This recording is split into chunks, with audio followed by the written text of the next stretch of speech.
Jays on Sportsnet.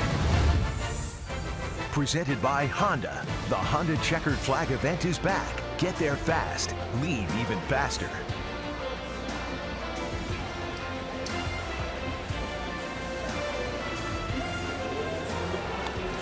Welcome to Toronto, and here come the Blue Jays. They take the field on a gorgeous Saturday afternoon. The field level action cam is brought to you by the Samsung Galaxy X8. Unbox your phone. Joe Biagini will make the start here this afternoon against the Yankees, his first career start against New York. And Biagini has been a pleasant surprise. This will be his 6th start of the season. And of course, these two pitchers today, they have seen these two teams in action for the last 2 days, and there have been a lot of home runs. Take a look at the Yankee lineup. They're 10 games over 500. They're first place in the American League East. In the number 2 spot, Aaron Hicks. Boy, has he done a terrific job filling in for Jacoby Ellsbury. 6-game hit streak, 11 for 22 with 5 doubles and 10 RBIs. And he has had a good series so far against the Blue Jays. And how about Aaron Judge? Back to the drawing board for the Blue Jays. They got to figure out something different against Aaron Judge. 4 home runs, 10 RBIs so far this season for the big right fielder.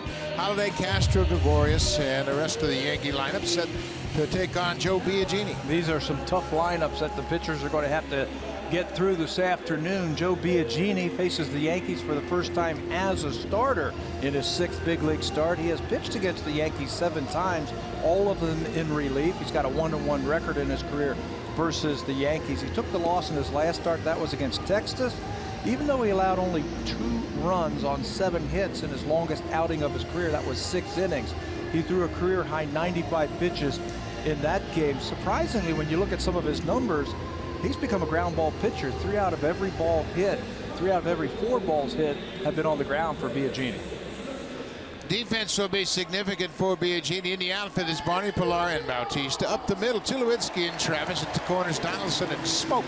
Luke Maile makes his 20th start of this season. He'll team up with Joe Biagini. Darwin Barney gets his first start in left field. I asked him about left field. He said, I played there a whole summer of 2006 when I was on Team USA in the World University Games. I'm familiar with the outfield. I'm going to keep it simple today. I'm just going to catch the ball and hit the cutoff man.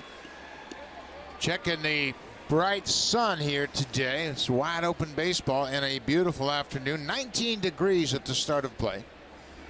Biagini will continue to work out of the stretch, although this is his 6th start of the season. Brett Gardner, the leadoff man, is in the box, and here's the first pitch of the game. He cuts and fouls it into the seats.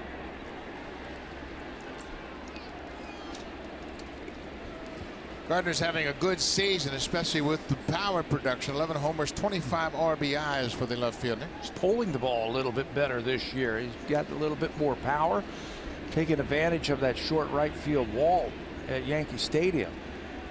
There's always a guy who'll take his share of pitches and work the count. Biagini drops that big breaking curveball in there for strike 2.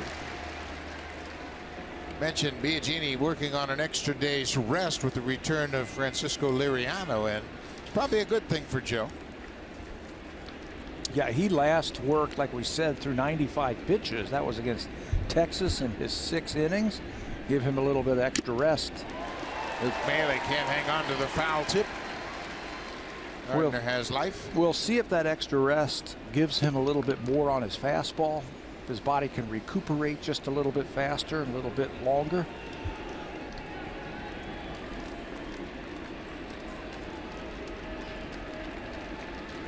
Hey, Walker's been very pleased with the way Biagini has made the transition from reliever to starter. Gardner slices this one down the left field line, and that'll slice foul.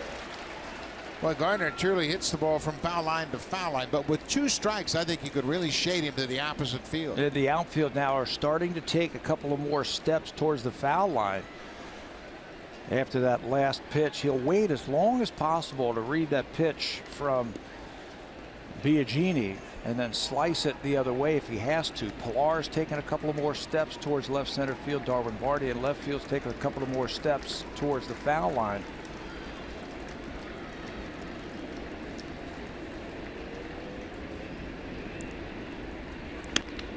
Curveball, there's one down the right field foul line, and Smoke is there picking it as usual. Nice play by Smoke as he steps on the bag to retire the first batter of the ballgame. He's a big guy, but he's got good feet. If you play on a corner position in the infield, you have to have good feet to get you in a good position to field, and he's got very soft hands. He made a play in last night's game where he picked a double play ball from Devin Travis. Get the glove down, keep it down there, hits it and gets the first out over at first base. He was asked how he caught that ball, that short hop throw. He said, I don't know how I caught that ball because he threw it around Aaron Judge and I never saw the ball. All you see is this big gray uniform with 99 going towards second and blocks out everything. Here is Aaron Hicks. He's got a 6-game hit streak, batting an even .500. Boy, that is such a good pitch to get that first pitch curveball in there for a strike. I had a chance to talk to Luke Maley today, and I was asking him about this Yankee lineup. He says it's so tough to get yourself through this lineup because they've got so many veteran hitters. You can't just pitch them the same way every single time. You might have to pitch away. Sometimes that's right into their power. You might have to come in. You might have to throw breaking balls first time through and fastball second time through. They're just such a good hitting team. Now the curveball, a check swing, no swing according to Adrian Johnson down at third. Hicks had a big night here on Thursday night in the opener. He had 3 doubles, 4 hits overall, and drove in 6 runs. Career high for him.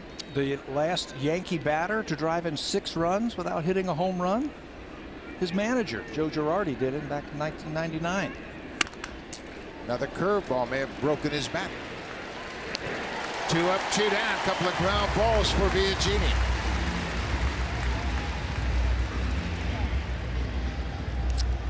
So here comes the number 3 hitter for the Yankees, a young right fielder, Aaron Judge, the leading home run hitter in baseball. He's got 18 home runs. To go along with a .326 batting average and 38 RBIs. Some power.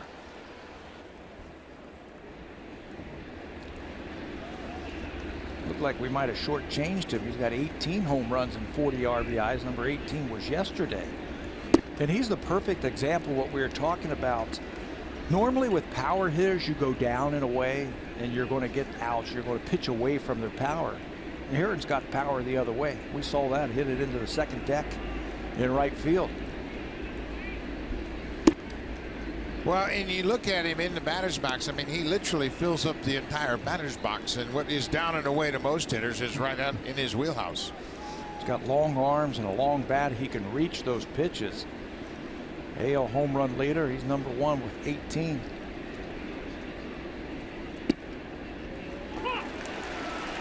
That's a good call by Luke Maley. A 2-0 breaking ball for a strike.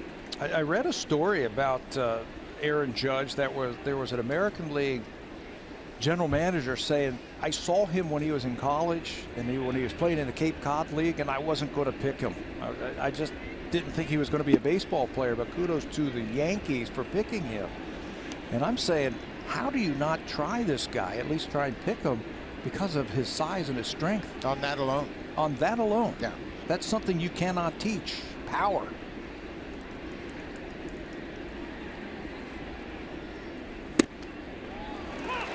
There's a high strike with that fastball, and that's what Osuna did to him last night on that final at bat of the game. He elevated the fastball and struck him out. So it's a full count. There's Matt Holliday. He's the cleanup hitter. The DH is on deck.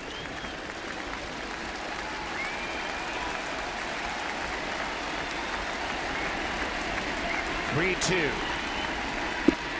Missed down and away. Looked like a pretty good pitch.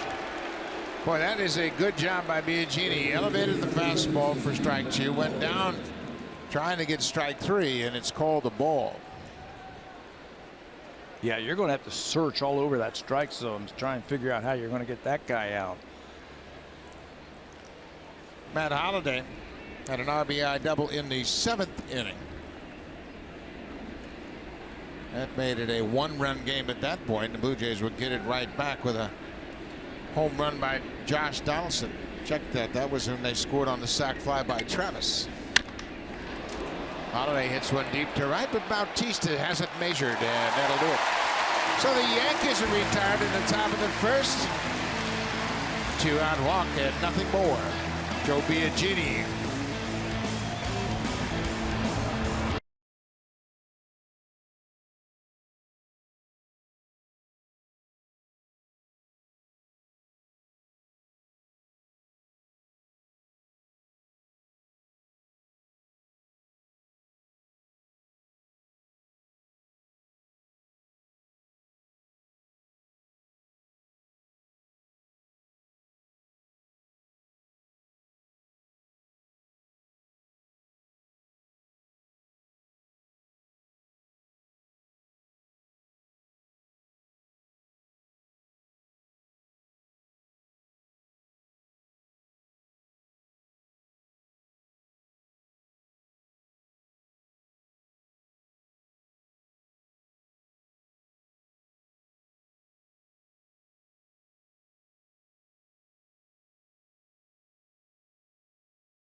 Alive yesterday as they scored 7 runs on 12 hits and pounded out 3 home runs, and they had 2 of them in the first inning thanks to Josh Donaldson and Justin Smoke. Let's take a look at the Blue Jays as they try to get back to 500.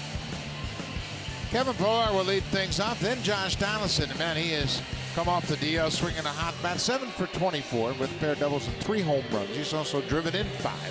Justin Smoke this season against lefties has been a real thorn in their side. 4 home runs, 10 RBIs among his 15 hits against the left-handers, and that's who he'll deal with today.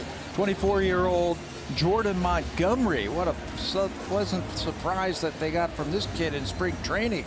He's 2-4 with a .411 earned run average. He's coming off his shortest outing of his career. That was against the Baltimore Orioles, when he only threw 4 to third innings, gave up 8 hits. There were a lot of deep counts, lots of pitches, 100 pitches in 4 to third innings against the Orioles. He's facing the Blue Jays for the first time in his career. This is just his 10th major league start. He does keep the ball in the ballpark. He has the lowest home run per 9 innings ratio among Yankee starters. He's only given up 5 home runs in 50 innings this season. And one thing he has in common with the rest of his starters in this rotation, he's 6'6". The Yankees, boy, they have put together a big, tall pitching staff. And 24-year-old Jordan Montgomery fits right in. 2-4, as Pat mentioned, with a .411 earned run average. He is sent to deal to Kevin Pillar, and the ball's in the dirt for ball 1. Everybody in the Blue Jays lineup had a hit yesterday, and they all did it by the 5th inning.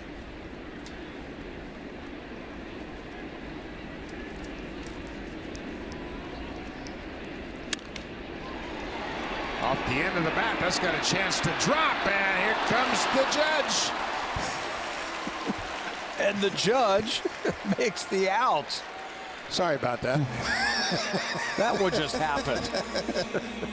Man, he's a good player. He is a lot more than just a slugger. He's got good speed. He's got a strong arm. He covers a lot of ground. This one looked like it had a chance to drop. Right off the end of the bat, 2-seam fastball off the end of the bat, but he carries a lot of weight. But he's got a long stride and chews up a lot of ground. Makes the catch in right field, takes away a base hit from Kevin Pillar. He's a great athlete. He's a 2-sport star. Basketball and baseball when he was younger. So here is Josh Donaldson. We mentioned since coming off the disabled list, he's hit 3 home runs. Had a pair of home runs in the game yesterday, including a first inning home run that got the Blue Jays off and running. For Donaldson, his 11th career multi-home run game. He was describing that slider that he hit. It spun and it stayed right where I could hit it and get to it. That's a borderline pitch upstairs. Ball on a strike to JD. JD thought it was up and away.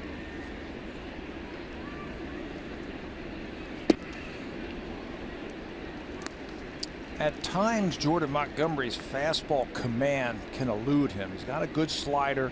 He's got a good curveball. But at times, when he tries to turn that fastball over and sink it, it sinks right out of the strike zone. It's another high breaking ball. Mentioned this is the first time the Blue Jays have faced Jordan Montgomery, so it's probably going to be a little bit of a reconnaissance mission the first time up. Try to get a lot of pitches, get a lot of information. High and deep to center. Hicks is back. He's got room just in front of the warning track, and Donaldson flies out. Let's take a look at the way the Yankees are set up defensively here this afternoon. Brett Gardner, Aaron Hicks, and Aaron Judge in the outfield. Didi Gregorius and Starlin Castro up the middle.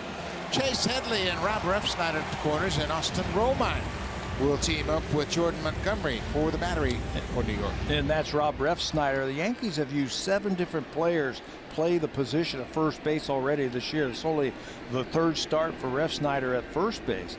Greg Bird has been injured. He's only had 17 starts over there. He was supposed to be their regular first baseman. Jose Bautista batting with nobody on and 2 down.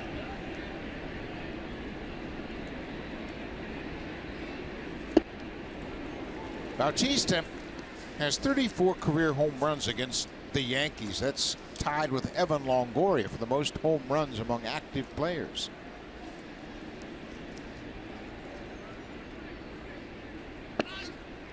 Down and in.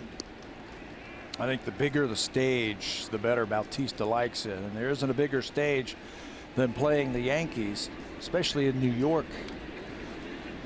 He loves it. Look at those numbers over his last 22 games.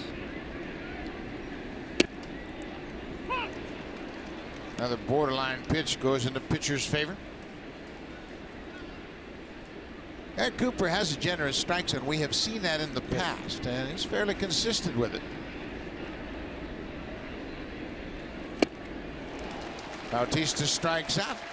That inning for Montgomery, 3 up, 3 down, so neither team scores in the first inning.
Biagini is coming off his first quality start since being thrust into the Blue Jays rotation. Now, he also recorded career high in pitches, going from 78 the previous week to 95. Now, Biagini did admit afterwards that he felt a little bit of soreness the very next day, but overall he felt really good about getting to that high pitch count. Now, throughout this midseason transition, Biagini said he's been careful not to put too much pressure on himself, really tempering expectations, staying even keeled. Now that his pitch count has been built up, he hopes to take on a full workload. Pitching coach Pete Walker telling me that the reins are off. He considers Biagini a regular starter. He's working on his endurance, getting comfortable out there later in the ball game. Obviously, there's always something new for Biagini every time he steps out there on the mound, Buck, but no limitations. But that doesn't mean, Walker says, he's not going to keep him closely monitored. Now, they will watch him and make sure that he doesn't struggle during the course of any ball games, but his pitch count will not be a factor. Starlin Castro hitting in the 5th spot in his Yankee lineup. He was hitting 3rd for most of the season until Joe Girardi recognized that he had a pretty good hitter and Aaron Judge put in that 3rd spot. So this puts Castro in a good RBI position. Hit an opposite field, a home run to right field in the 6th inning last night against Danny Barnes. Big prospect when he was with the Chicago Cubs. He was a shortstop in that organization. The Yankees recognize that he's going to be a bat that's going to play at second base. It's a lot of balls to right field with power. His home run went to right field the other day.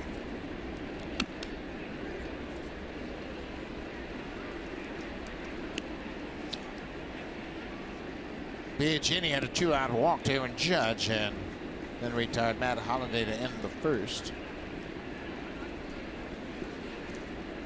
Those are his numbers in 7 appearances. This is his first career start against the Yankees. High fastball. We will watch this afternoon how Biagini attacks these hitters. Luke Maile now is catching them for the 3rd straight day. And that fastball was up. Biagini's curveball can be down. He can go inside. He's going to have to go outside, up and away. Just a little bit of everything because you can't pitch him the same way.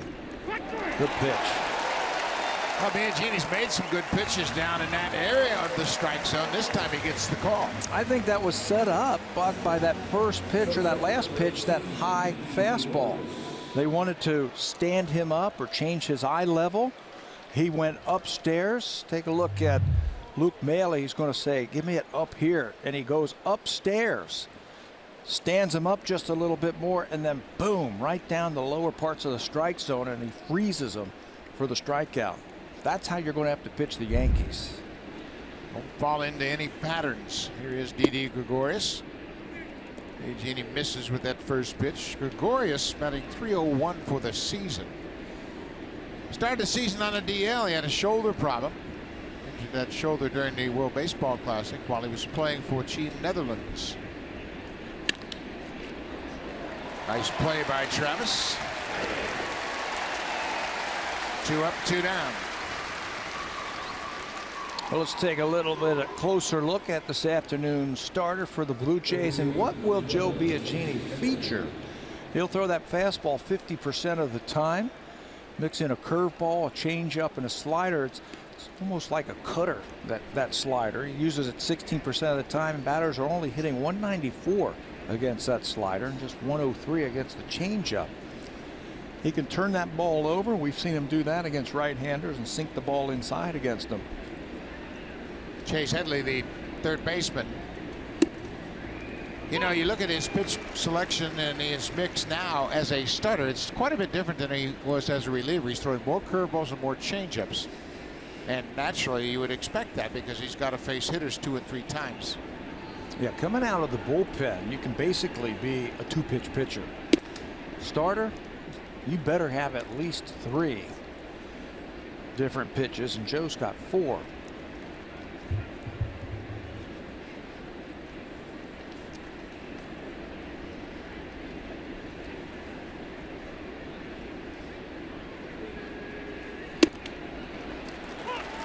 Good movement on that inside fastball. 1 and 2 now to Headley. Headley 0 for 4 last night. He has just 7 hits in his last 46 at-bats.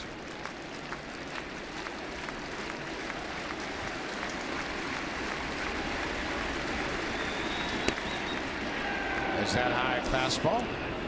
And because of that, because of the problems that he's having offensively, he's starting to choke up now with 2 strikes against Biagini. Waste that fastball up.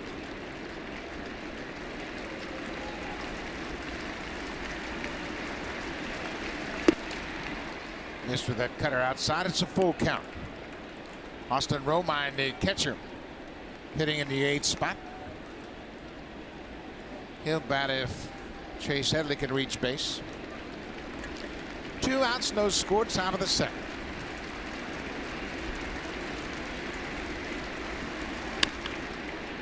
Fair ball. Smoke was guarding the line, had an easy play of it. Good inning for Joe Biagini. 3 up, 3 down. He's retired 4 in a row.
Blue Jays Baseball live with the MLB.com at-bat mobile app. Stay connected to the game's best players all season long with Game Day, live game video highlights, radio broadcasts, stats, news, and more.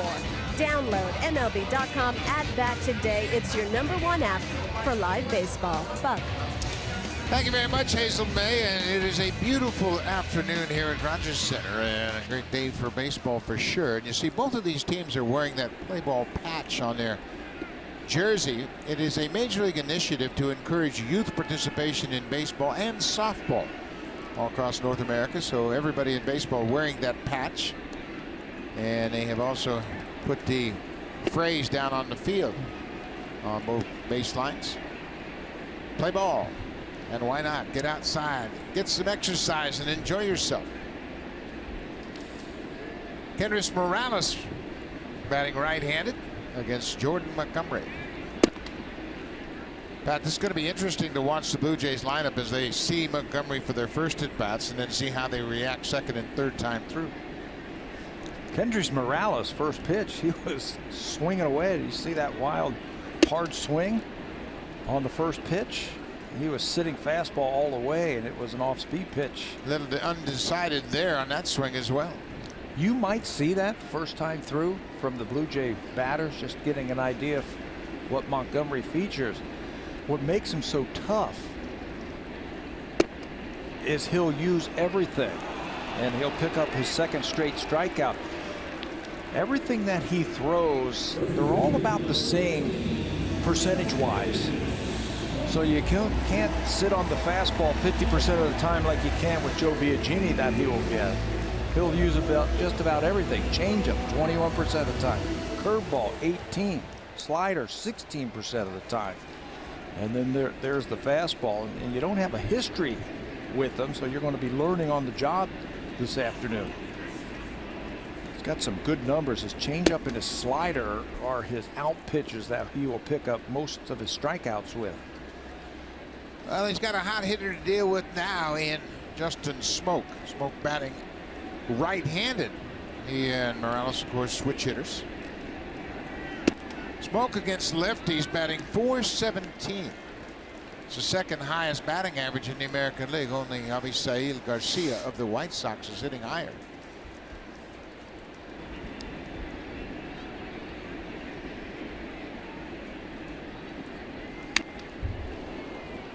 There's a man that's confident swinging a bat right now, man. Smoak had a big home run in the first inning in last night's game. Picked up an RBI with a sac fly in the third inning. And that home run in the first inning was a 2-run shot. He had 2 hits, reached base 3 times. He just seems so still at the plate, doesn't he? They worked on his base and getting his base right. That's with your legs, and if you've got a firm foundation in your swing, I think everything else is going to work itself out. Doesn't have a high leg kick. He just picks it up and puts it down. That changeup down and away in a good spot. Smoke's also in the top 10 in slugging percentage. He is in the 6th spot in slugging percentage, just behind Aaron Hicks of the Yankees. Mike Trout's the leader currently on the disabled list. Aaron Judge is 2nd in slugging. You know what? He doesn't get a lot of 3-1 or 3-2 fastballs either. I was asking him about that the other day, and he says, you know, I'll get a fastball 3-0 or I'll get it 2-0, but if it gets to 3-1, I'm starting to get a lot of off-speed pitches, changeups and sliders. That last pitch was a changeup. This looks like it's going to be a curveball. And he takes a walk. First base runner for the Blue Jays.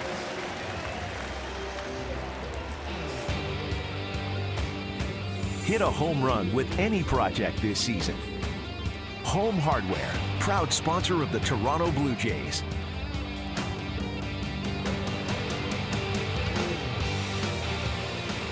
Beautiful shot of CN Tower and Lake Ontario on a beautiful Saturday afternoon. Open air baseball, not a cloud in the sky. Troy Tulowitzki, the shortstop.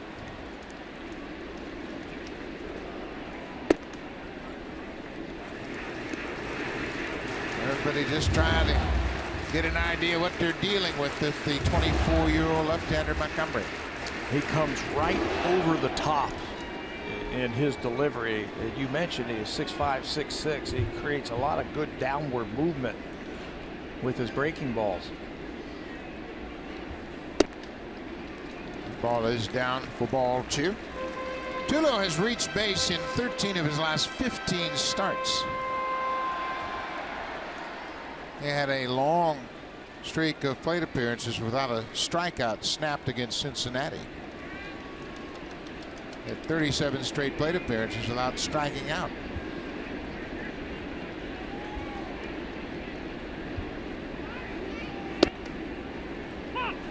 Out on the corner. Where you get him starting to hit with Donaldson. Now you got some depth. But that's nothing new in the American League East. I'm telling you, there are some lineups that you have to deal with in this division.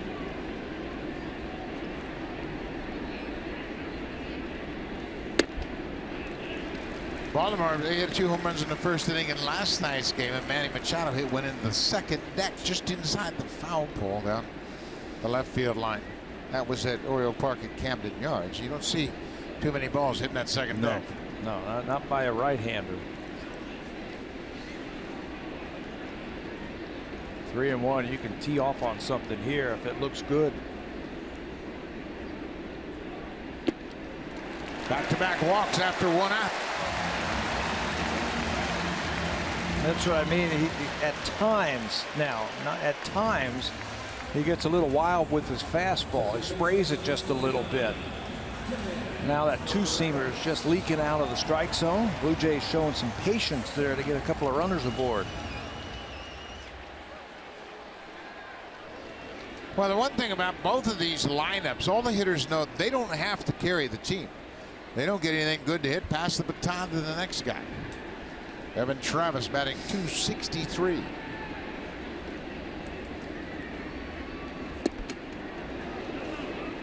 Romine caught on the backswing, and that's why he's wearing that batting helmet underneath his catching mask. You got to stick your face in there on that breaking ball down and into a right-hander to catch the ball. Look how he moves over there and then just doesn't get out of the way.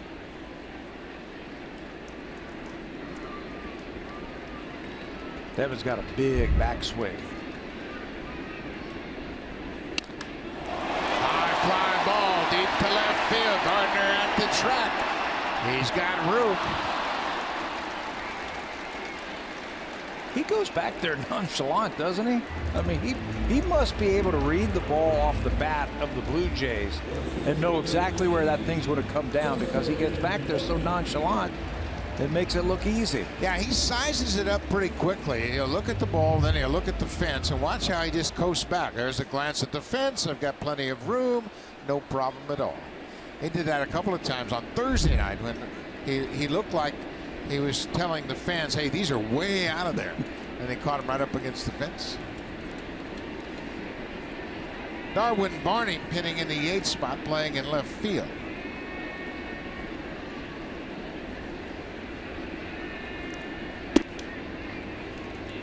You mentioned Barney played left field a lot during his college days. The whole summer of 2006, he was telling me today, with the world team, the Team USA World University games. So he's familiar with left field. I asked him about the sun here. He said it shouldn't be a problem for left fielders. It's popped up shallow right field. Aaron Judge is there. He makes the catch, and the Blue Jays will leave a pair. Couple of walks and no problem. 2 in the books, no score.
The TD Comfort Zone are guests from one of TD's community partners. Well, you sure picked a great day to be here at the ballpark. And don't forget, Game 3 of the Stanley Cup Final goes tonight. It's the Penguins and Predators. Pittsburgh with a 2-0 lead in this series. Catch all the action on CBC and Sportsnet at 7:30 Eastern, 4:30 Pacific time. Great night. Remember PK Subban. Guaranteed win night tonight. So it's a big game, obviously, to get back into the flow of things. You don't want to have the Penguins take a 3-0 advantage. And because of that, it's guaranteed I'm going to watch. I want to see if he can back it up, huh?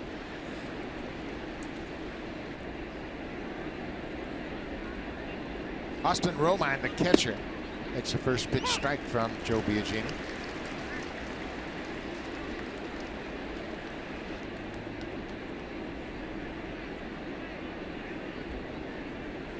Romine did a nice job filling in while Gary Sanchez was on the disabled list.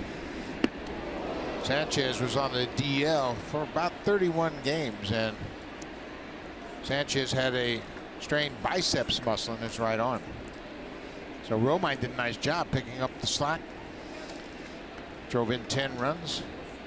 Sanchez looks like he's starting to get his timing at the plate, doesn't he? Wow. Yeah, Michael Pineda had a tough time getting through the Blue Jays lineup last night. Biagini, another breaking ball. This is a high one that's called in Biagini's favor. Looks like he is using that curveball a lot early on. There are games where Joe says, you know, my changeup was good. I start using it a little bit more. Today it looks like they made an effort to use the curveball early against this team. And it sets up the fastball for the strikeout.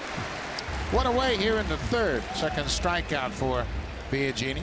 Pretty good fastball from Joe, as he's just going to four-seam this. He wanted a little bit higher, but the result is what he wanted. The super slow-mo replay is powered by the Samsung QLED, the next innovation in TV. Good looking fastball after that slow curve. Rob Refsnyder, the first baseman. There's another curveball. Bailey trying to get ahead with that first pitch curveball.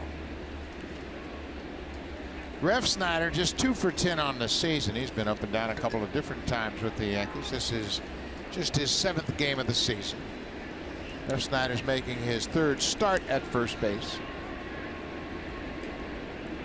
This is a position that the Blue Jays, or excuse me, the Yankees were really hoping Greg Bird would fill.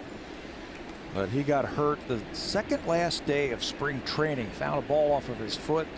Just wasn't right when the season started. So consequently, the Yankees have the lowest batting average of first baseman in baseball. The ball bounces up and Tulowitzki can't find the handle.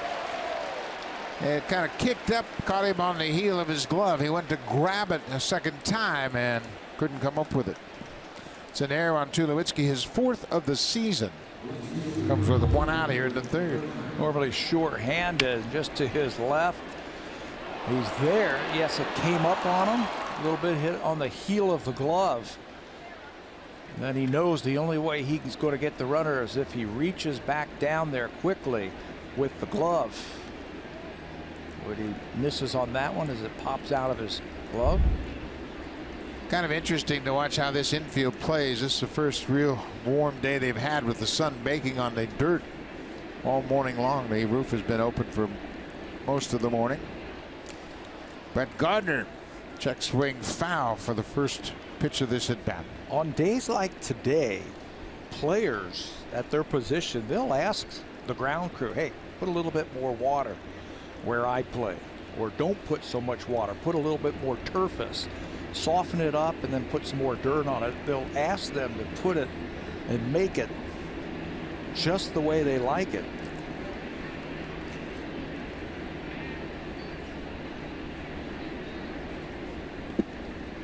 Good block by Maile. This is the 4th start in a row for Luke Maile.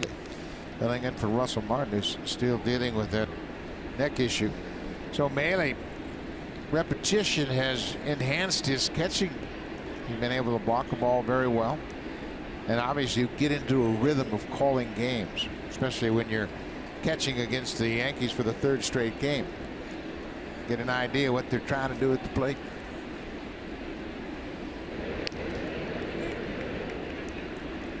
Refsnyder's not a base stealer, and Gardner's a tough guy to double up.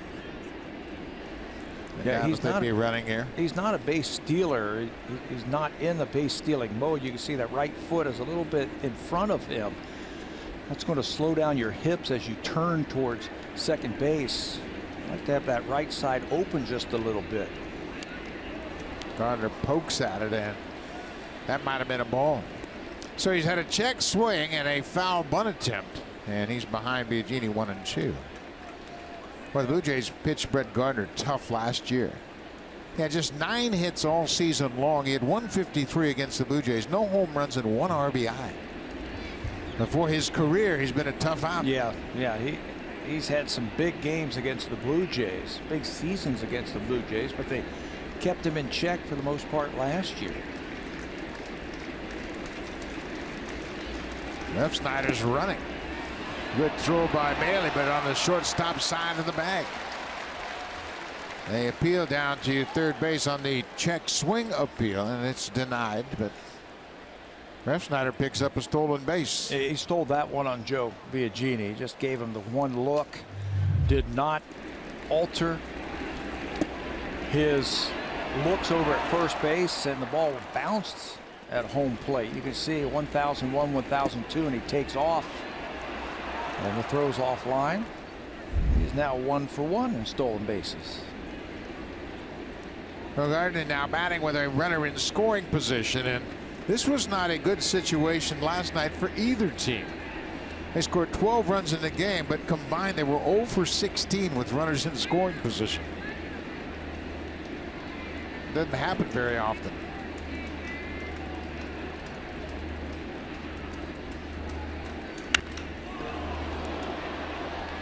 Fly ball deep to center. Pilar's got a long run. Refsnyder's going to tag at second.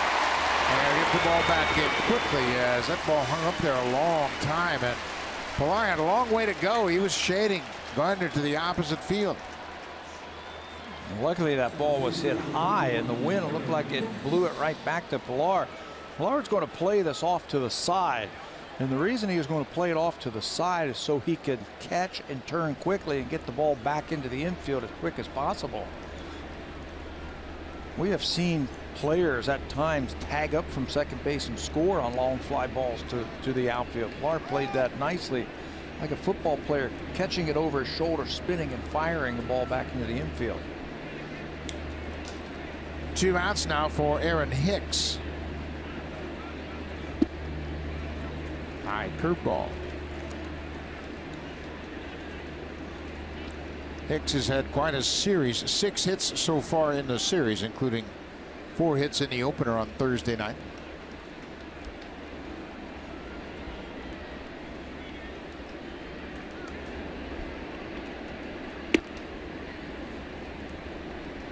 I like the fact that Biagini continues to throw that curveball. He hasn't really mastered it just yet, but he's put it in the minds of the hitters. Hey, he's going to throw his curveball today. He's making an effort to get it in there. Where Hicks is hitting in the lineup, you might figure he's going to get a lot of fastballs hitting in front of Aaron Judge. Little cutter, just foul. Not by much. And that's a great point. You know, you get into the lineup, you see where you're hitting, and Hicks hit down in the order in the 6th spot last night. Both nights, in fact. Now he's hitting ahead of Aaron Judge. So you got to figure pitchers are going to want to go after Aaron Hicks. They don't want to walk him, get him on base, and then face the big home run hitter.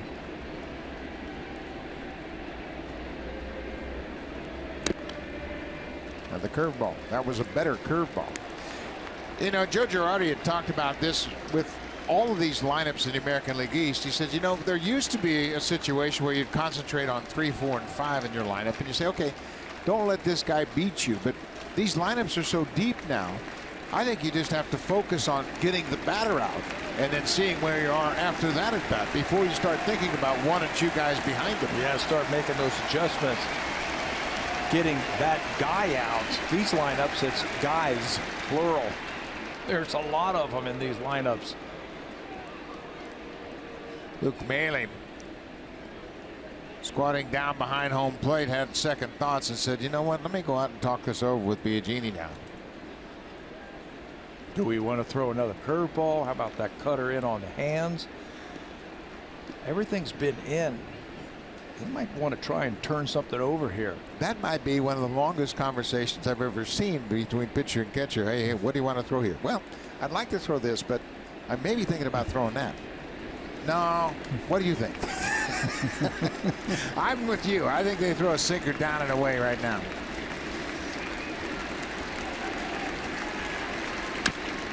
There it is. That 2-seam fastball down and away, just to change the area of the strike zone to create more problems for Aaron Hicks trying to How about that cover everything. Defensive swing too? I mean, that tells you he's looking for something off speed or something inside. They go down and away. Watch this. That's a defensive swing.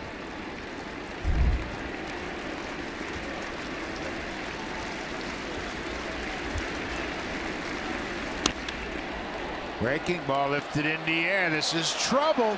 It's a fair ball. Refsnyder's in to score. Bautista missed it on his first swipe at it, but Hicks stops at second with another double.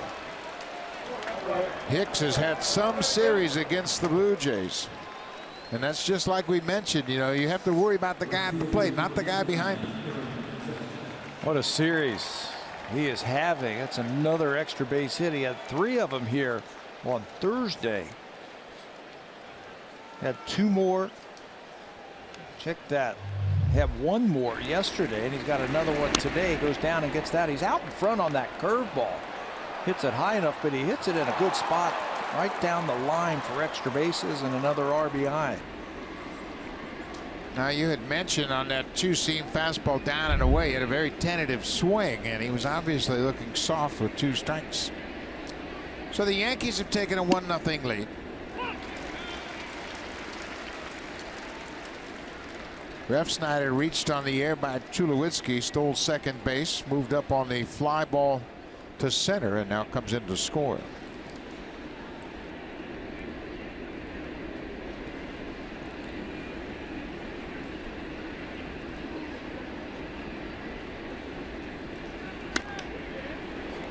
Late on that fastball.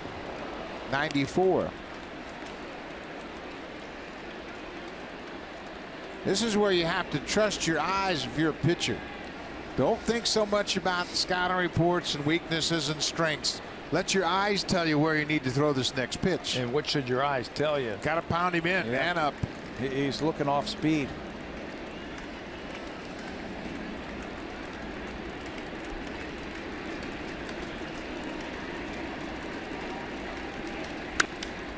Bailey picked up on that as well. Another high fastball. You know, one thing about hitters is they can't increase their bat speed. Their bat speed is what it is. So you've got to figure out how to diffuse that bat swing and pitch around his barrel. Whether you do it with location or velocity, changing speeds.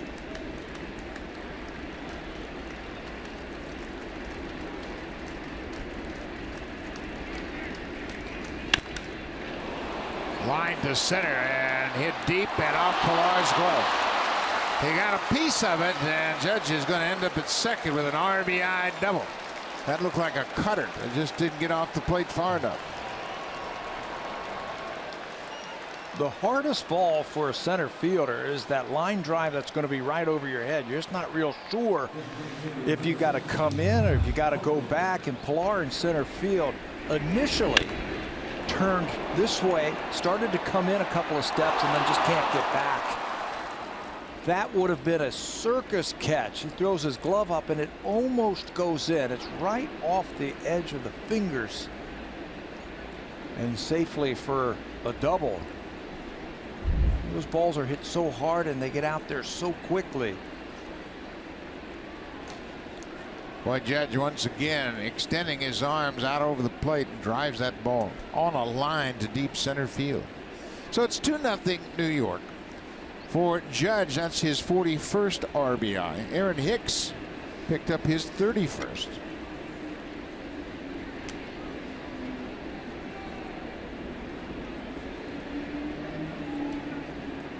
These runs will all be unearned.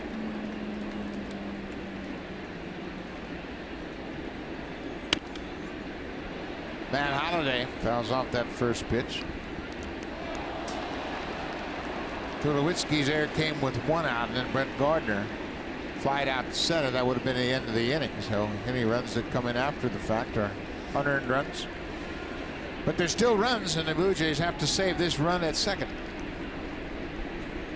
Yeah, he knows how to do something. Make a play here, save a run. Infielders are going to have to play deep because of Holliday's power. So Aaron Judge out there at second base is getting a nice secondary lead. This is the second stop for the Yankees on this road trip. They went 1-2 against the Orioles in Baltimore. Matt Holliday on the road trip is 7 for 21. He scored 5 runs, hit a pair of home runs. The home runs came in Tuesday's win at Baltimore, his 22nd career 2-homer game. First time he's had a multi-home run game as a Yankee. This guy just keeps churning out good seasons.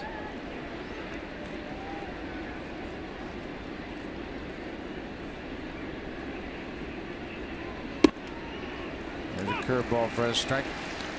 Joe Girardi loves the influence that Holliday has with his players. He said he just picks his spots perfectly to pass on his experience and some advice. And he characterized the personality of Matt Holliday very similar to that of Paul O'Neill. Said he's a tremendous competitor and there's a burning desire to succeed. Ground ball. Donaldson cuts in front of Tulowitzki, throws to first. That ends the inning, but the Yankees score 2 runs on a pair of doubles and an error. They take a 2-0 lead.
At Rogers Center and CF Toronto Eaton Center are the official team shops for your Toronto Blue Jays. Authentic alternate red cap and jersey available right now.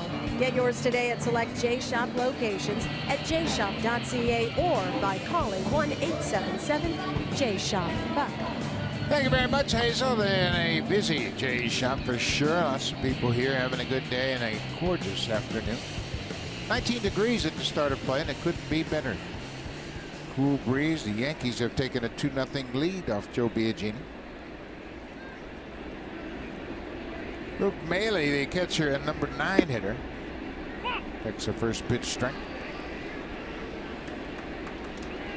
Maile playing in his 22nd game since joining the Blue Jays.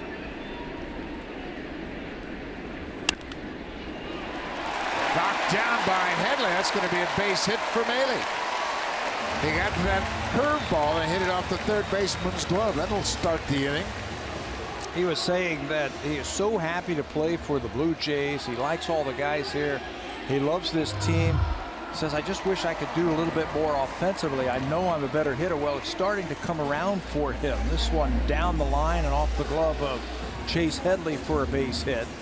He's had a couple of home runs and 4 RBIs now. This looked like it was extra bases down the left field line, if not knocked down by Headley.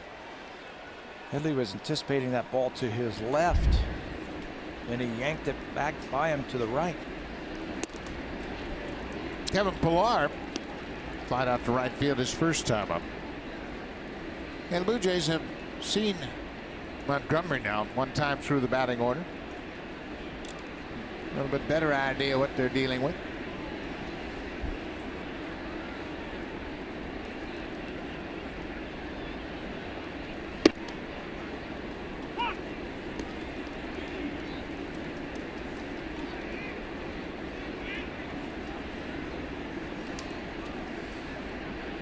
There have been 9 home runs hit so far in this series by the 2 ball clubs. The Blue Jays hit 3 yesterday. The Yankees hit 2 in that game.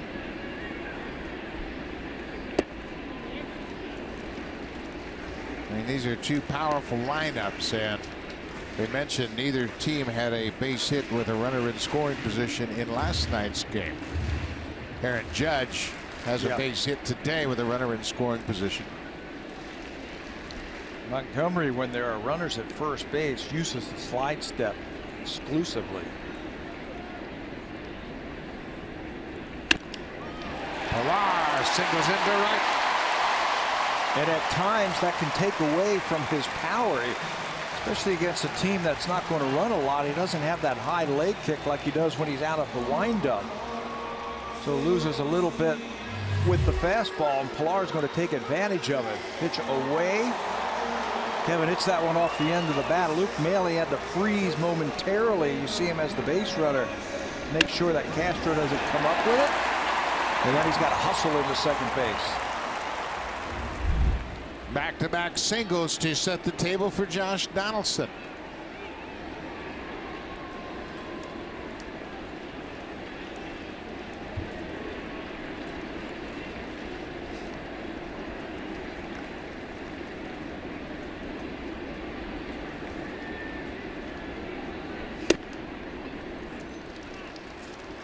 Roman goes out to the mound. I mentioned the Blue Jays seeing Montgomery for the first time, and first time through the order. Luke Maile had that single off the glove of Chase Headley at third, and a couple of walks in the second inning, but not much going on until this inning. Well, his best pitches are his breaking ball, the slider and the curveball, but he's got to get the other pitches over so he can get to those pitches. Falling behind the guys this inning.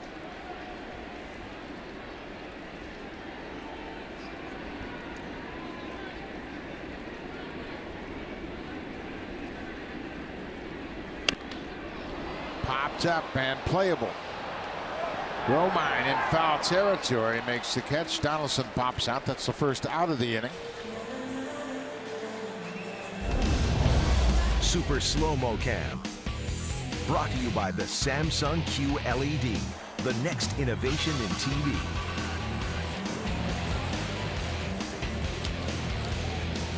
One away. New York has a 2-0 lead. The Blue Jays have 7 hits or more in 11 straight games. 2 hits so far this afternoon.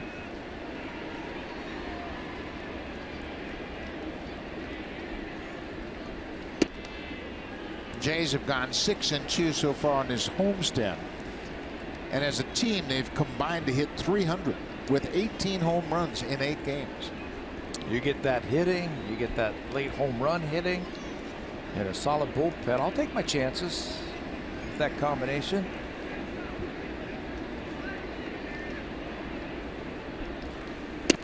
You know what the Jays did that was impressive in yesterday's game is they answered the Yankees.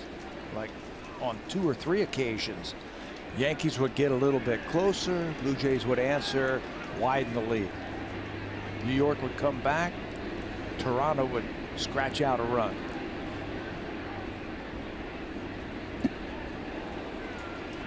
Oh, just not far enough for the runners to advance.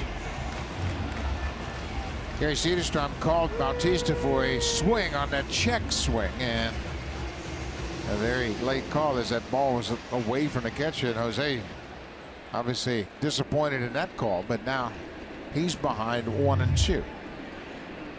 That's the unfamiliarity. They are not very familiar with Montgomery as he crosses up Bautista, throws him a breaking ball.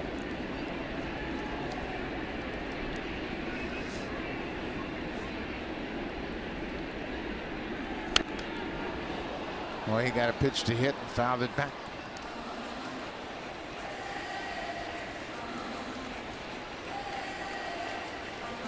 And that's going to take Romine back out to the mound. Hey, don't do that again. Yeah. I'm going to put this sign down, but don't hang it.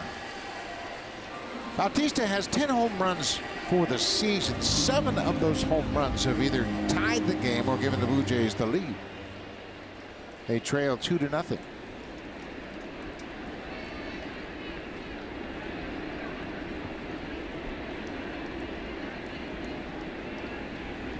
No sign.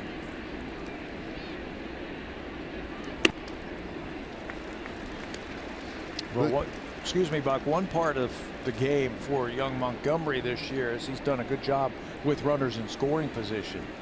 He's been able to pitch out of some trouble. Just a .222 batting average, 3rd lowest among rookie pitchers this year with runners in scoring position.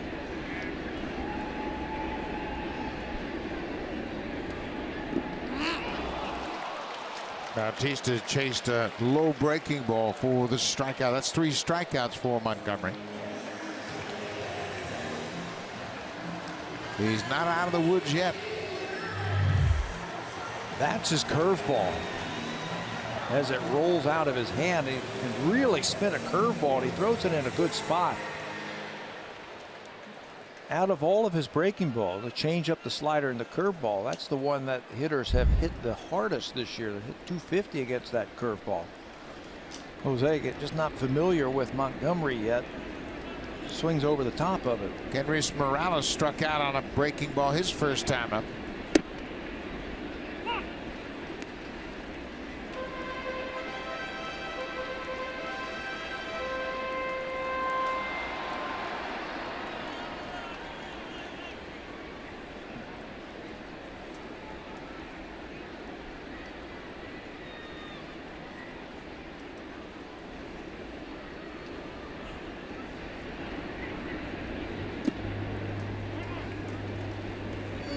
You know, they have stats for everything. And for pitchers, they have the percentage of pitches first time through the lineup, second time through the lineup, third time through the lineup. When you go and you look at some of the stats for Jordan Montgomery, he's going to throw his curveball a little bit more his second time through the lineup than he does his first time through. So the Blue Jays have seen a couple of those already this inning. Fastball just a bit too high. Morales fouled it straight back. The Blue Jays, we mentioned last night, they were 0 for 7 with runners in scoring position. Thursday they were 0 for 4, and today so far 0 for 4. They're 0 for 15 in this series with runners in scoring position.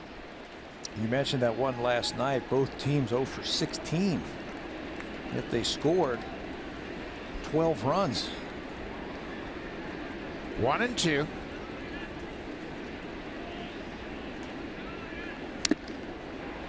Fouled it off the catcher, and that caught Romine flush.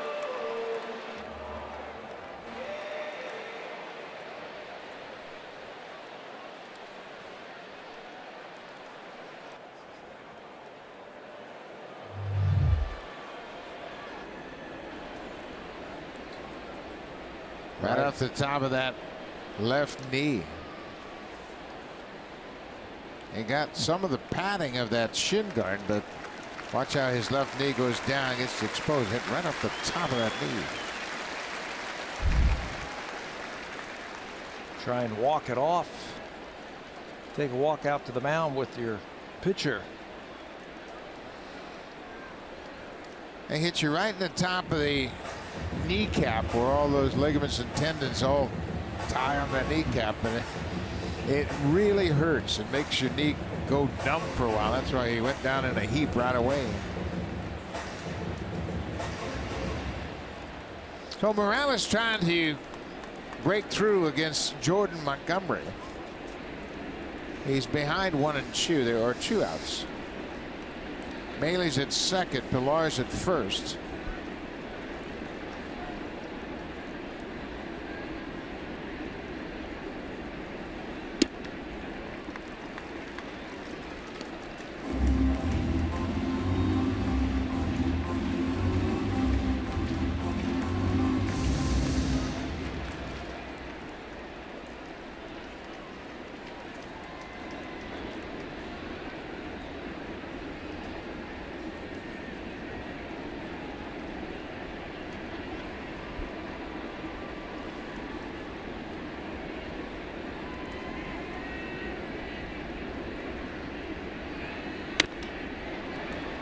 Protected that outside corner and stays alive. Turn that pitch over to go away from Morales. Padres has become a reliable RBI man. He's on pace for 30 home runs and almost 100 RBIs.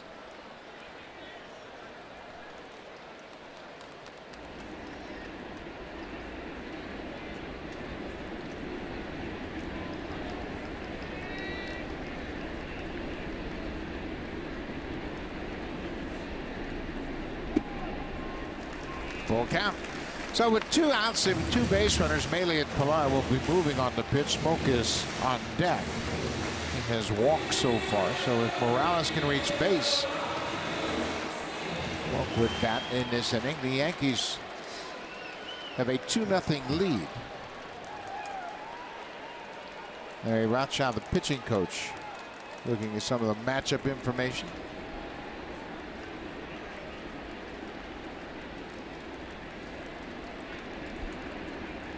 There go the runners, cut on and miss. Morales strikes out. That's 4 strikeouts for Montgomery. He's got Bautista twice and Morales twice.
Fans around this ballpark, and those fans have been kind enough to say hello to Pat and I. Having a great day. Look at, they've got the family check, friends check, Blue Jays check, perfect baseball day, and a birthday, I'm sure, too. So we want to welcome all of you into the ballpark. Hope you're having a great time here on a beautiful Saturday afternoon. Great seats for a great day. Joe Biagini has been pitching a good game.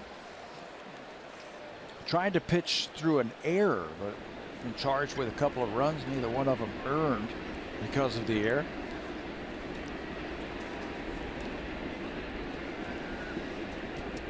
Starlin Castro, Didi Gregorius, and Chase Headley to bat for the Yankees in the top of the 4th.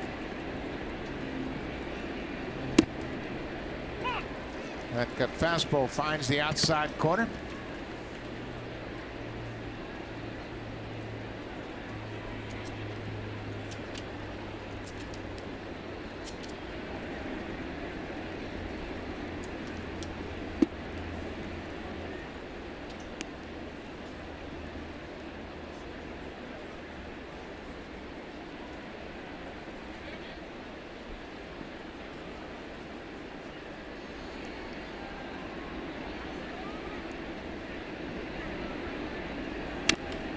Curveball. Nice bounce for Josh, and he throws across the diamond in time. 1 away. This is the 6th start for Joe Biagini, and they came out of the bullpen with him, and he has done a nice job over his first 5 starts. Settling in his new role. He'll pitch into that starting rotation until Aaron Sanchez, I'm assuming, would be back, but he's done a great job. He's averaging 15 pitches per inning, getting deeper into ball games as he builds up his strength. And if they do decide to move him back into the bullpen once Aaron comes back, I think Joe becomes a valuable guy in that bullpen also to chew up 2-3 innings if the starter gets knocked out early. Yeah, and I think it's really been valuable for Biagini to have this opportunity to make these 6 starts. And like I said, I don't think he's going to go down to the bullpen right away. I think Aaron is obviously weeks away, not days away. Right. I agree with that. And if nothing else, Biagini makes that play. If nothing else, He's proven to himself, and he's proven to the Blue Jays, he can do it. And if they decide in the future they need a starter, Joe can do it. Well, Blue Jays have 2 starters in their rotation. They're going to be free agents at the end of this year, Marco Estrada and Francisco Liriano. And they are both free agents, both good pitchers, and I'm sure the Blue Jays would love to have them back, but you never really know what free agency is going to bring. So now they have a little bit more information about Joe Biagini and how he might transition into a regular starter. I think you always want to have options if you're a front office, and that's just an option. It's an option to keep them in the starting rotation too if they want to. If they want to spread things out for a while and let them start for a while, you could go to a 6-man for a while if you want to, or you can put him in the pen. Headley out in front of that curveball, hits it into the seats. The most important thing I think that we have seen, Joe's talked about wanting to be a starter. He sees himself as a starter. Now I think he's proven to himself that he can start and be successful. I mean, if he came out here was a starter and bombed, then you got some doubt. Then you say, oh, put me back in the bullpen. But he can do this. High fly ball into right. Bautista is calling for it. He makes the catch, and good inning for Joe Biagini. Just 7 pitches, and he retires the side in order.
For the Blue Jays here in the bottom of the 4th inning, and he has gotten himself off to a great start this season. When you look at his career numbers, .223 average, he averages 15 homers and 47 RBIs. In fact, he has set a very good pace for himself this season. How about that? On pace for 38 home runs and 109 RBIs, a .288 batting average. The most games he's ever played in a season was 132. He didn't even have 300 at-bats that year. It's all about at-bats. Can you get the amount of at-bats to put together a career year? The most he's ever had was 483. He had 454 when he hit those 20 home runs. That was his career high, 20 home runs and 59 RBIs. Well, he has a chance to blow right by that this year. Smoke had 59 RBIs in his first season with the Blue Jays, a very productive year that year. He had 18 homers and drove in 59. He needs to get on base here. That was the year that he played in 132 games and had 296 at-bats. It's about at-bats, and it's about the work that he put in the offseason, getting himself ready for this year, making some adjustments at the plate. I think he's always had a good eye. He's always understood the strike zone. Now he's a little quieter at the plate, and when he gets a pitch to hit, he's hitting it. It's a fly ball to right, and Judge's got plenty of room. He gets it, makes the catch. Smoke's retired, one away. Beauty Tone, Canada's color experts, available exclusively at Home Hardware and Building Center locations. One out for Troy Tulowitzki.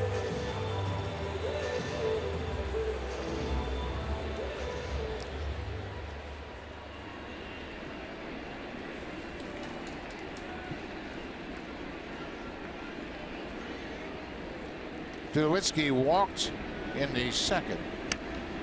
Was out that first pitch breaking ball. In fact, Smoke and Tulowitzki walked with one out in the second, but Montgomery then got Travis and Barney.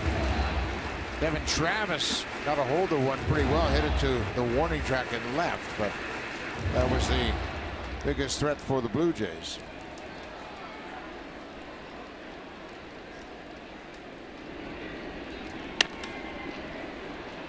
Castro was shaded up the middle. Tulowitzki's out two-way.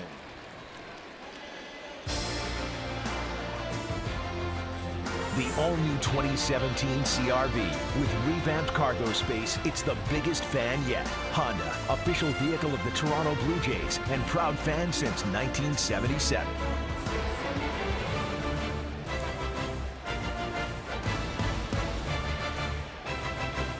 Blue Jays trail 2-0. Russell Martin continues to deal with that neck problem. He hasn't caught in 4 straight days. But you know, he's not just sitting on that bench watching a ball game. He's going to be helping out his teammates. If it's helping out Luke Maile with his pitcher, talking with the pitchers, the hitters. Look at the information that's being passed around between those 3 veterans. Russell played third base Wednesday against Cincinnati. Luke Maile is catching for the 4th straight day. Outside. You know, when you see 3 guys like that in the dugout and they're watching that pitcher, they're not talking about, well, he'll throw a 2-0 slider or he'll use his changeup. They're watching him in his windup. And they're watching to see if there's any tells, giving away signs that you can pick up pitches. Jose Bautista is one of the best at it. His eyes are on the field and on that pitcher. Where does he start his hands? Does he drop them on certain pitches? Does he raise? Does he give away what he's doing? Those guys don't miss a beat. Travis lines out to third base. That ends the inning. We'll go to the 5th. New York has a 2-0 lead. Now time for an update. Here's Jamie Campbell with Craig Zahn in the Samsung broadcast studio.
Jays Saturdays is presented by Boston Pizza. Join us pregame outside gates 5 and 10 for inflatables, activities, and lots of fun.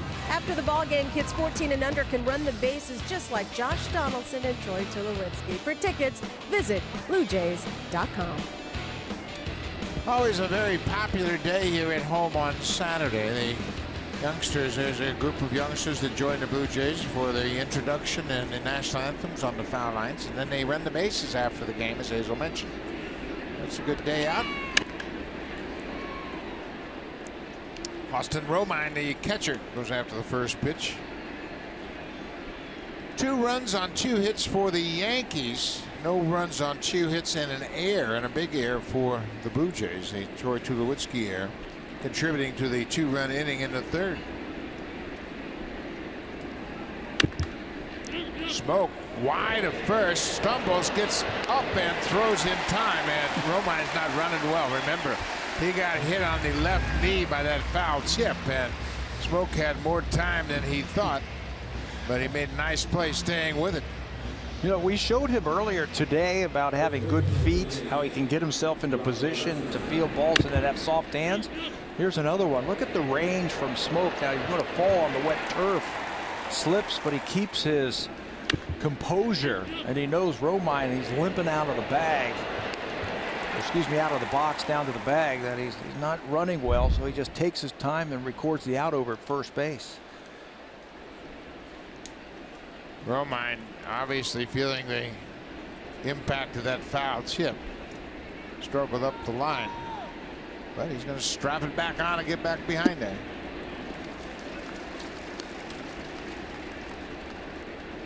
Rob Refsnyder, he hit that ball to shortstop, and Tulowitzki committed the error. That got the inning going. Then he picked up his first stolen base of the season when he stole second.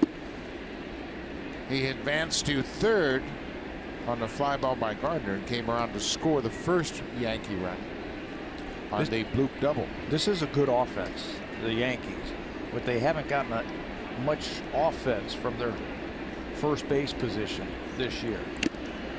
Normally that's a position where you put a big power hitter and a big run producer, but they've only gotten 5 home runs and 13 RBIs out of the first baseman this year. Chris Carter has been playing there, and he's not been swinging the bat particularly well of late. Well, they were counting on Greg Bird to hit home runs and drive in runs, hit third in this lineup. Biagini with another strikeout. That's 3 so far in this game. This is another good curveball from Biagini. Strikes out Refsnyder. Yeah, I like what I've seen from his curveball today. At times it slips out of his hands and he doesn't control it, but when he gets on top like that and spins it, puts it in a good spot, there's a lot of break in that curveball. I mean, a lot of break. The head is up and then it goes down, but he still can't come up with it. Brett Gardner, the leadoff man, 0 for 2 so far this afternoon.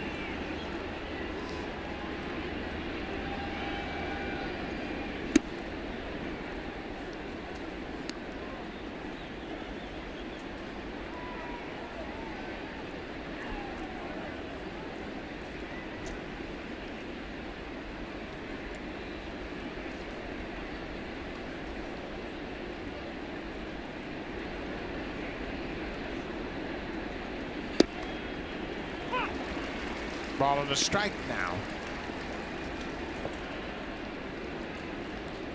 Of course, the Blue Jays trying to reach the 500 mark. They have not been at 500 since opening day when they had not played a game. Disappointing start. They got off to a 1-9 start. Over the last 32 games, the Blue Jays have gone 21-11. That's from April 29th. Only the Astros and the Dodgers have a better record than the Blue Jays since April 29th.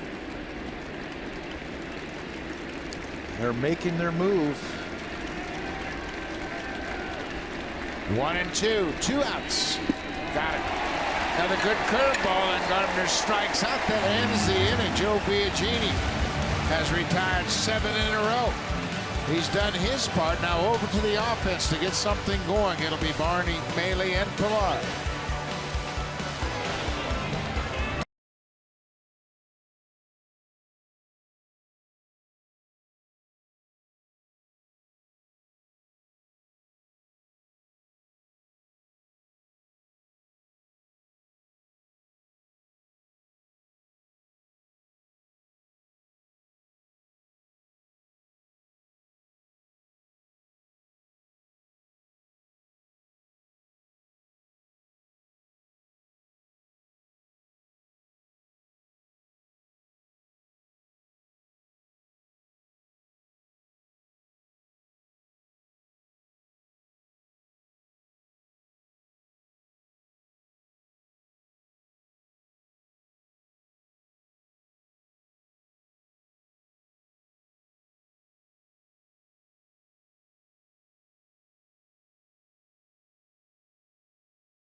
Has a 2-0 lead as he's set to start the bottom of the 5th inning. He's allowed just 2 hits to the Blue Jays, and when you go back and look at his minor league career with the Yankees, they figured they had a pretty good pitcher on their hands, as he has pitched very well throughout his minor league career. From the University of South Carolina, I believe he was a 4th-round draft pick. There are his numbers while he was in the minor leagues with the Yankees. Played A-ball, Charleston and Tampa, Trenton in 2016, Scranton, Wilkes-Barre when he was 14-5. Really got on the radar last season. Remember when they came to spring training? They had Michael Pineda, they had CC Sabathia, they just didn't know what else they had. They had Tanaka. And there are a whole host of other guys who are going to fight for those last 2 spots. His name really wasn't in that. Ryan Mitchell's name, we heard his name in spring training. Darwin Barney leading things off for the Jays here in the 5th. Barney flied out to right field, his only time up.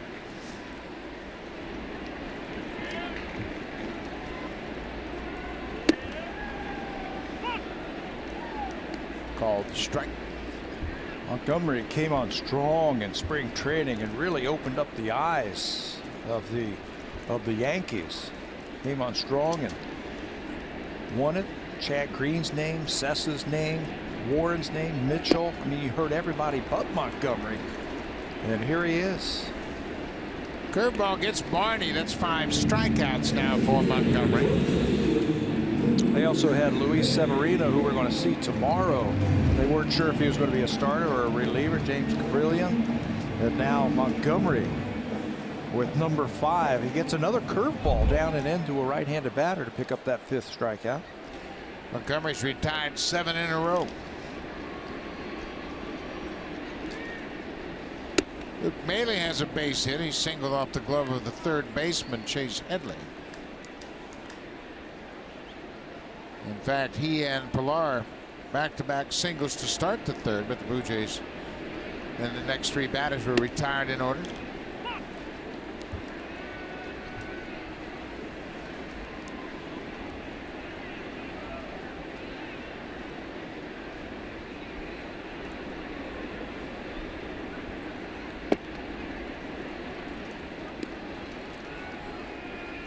Maile didn't join the Blue Jays till April 28th. They picked him up after spring training, so he had no experience with this Blue Jays pitching staff. He has brought himself up to speed very quickly. That's what spring training's for, isn't it? For catchers to learn pitchers when you're new to the organization. Yeah, you got to have a lot of time. You catch their side sessions, you catch them in exhibition games, you have a chance to gather information. But Maile has leaned on Russell Martin for some insight as to what makes these pitchers effective. Maile, 2 hits, fights that one off and drives it to the right side of the infield.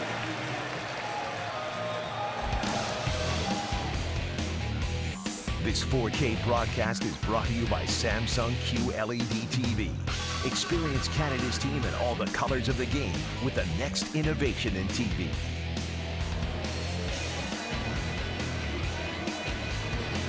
Blue Jays trying to get to Jordan Montgomery, the young left-hander. A 1-out single by the number 9 hitter Luke Maile. That'll turn the lineup over. Kevin Pillar singled his last time up.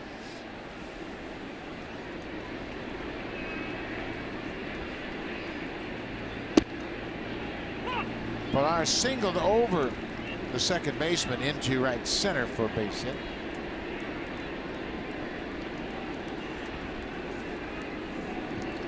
Going to have to take that pitch that's down and away and do the same thing.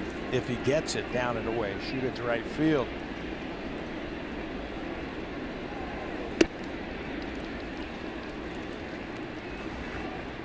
So much of a season for a hitter, up and down. You got to try to minimize the lows and maximize the highs. He is now just 6 for 45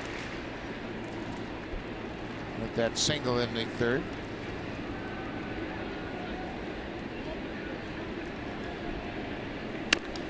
You know, I was talking with him yesterday around the cage about that same thing, about the ebbs and the flows of a season, the ups and the downs. And he's now in the big leagues, got over 1,500 at bats, and I was asking him about that, and he goes, that's part of the game. I don't even think about that anymore. I just think about what I have to do today to get base hits and be productive. I can't worry about my last 30 or 40 at bats. And I think that's the sign of a veteran right there, that he's confident in his own skin.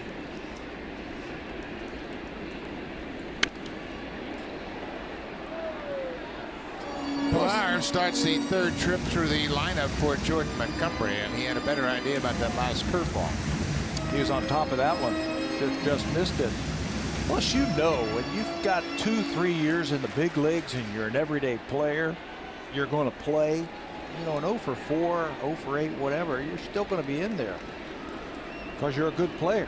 Kevin's a good player. Yeah, when you think about it, 0 for 20 is probably 5 games. Yeah. So, you know, 5 games in the course of a season, nothing. But as a young player, boy, you take every 0 for to heart, and it creates longer slumps. Yeah, it makes it worse. But veteran players, guys who have been around and they've got good teammates to lean on, just go out there and just play for today. Pilar pulls out one sharply down the left field line. That's why they want to stay away from Pilar, because he can handle that ball inside. Well, the home run's such an important part of both of these teams' approach at the plate. The Blue Jays have homered in 20 of the last 22 games. They've hit a total of 42 home runs over that span.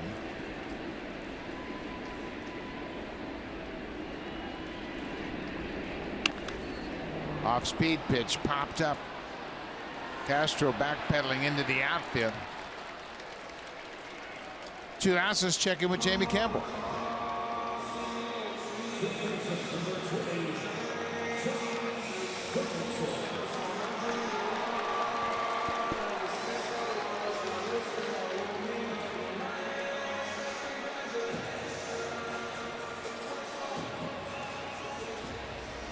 Yeah, and all of a sudden, Edwin Encarnacion has an 11-game hit streak. The weather's warming up, so is Edwin. 2 outs now for Josh Donaldson. He's 0 for 2.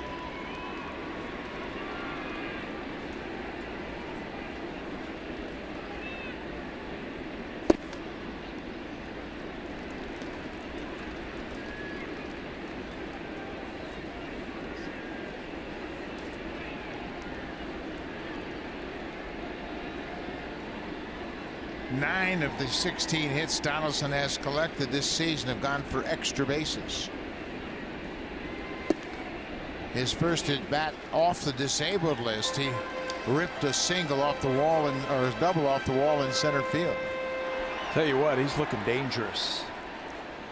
A couple of home runs yesterday, but his batting practice, everything, the timing is starting to come around. He's looking dangerous.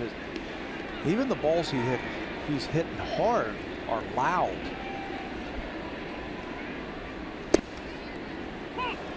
Changeup on the corner, down and away.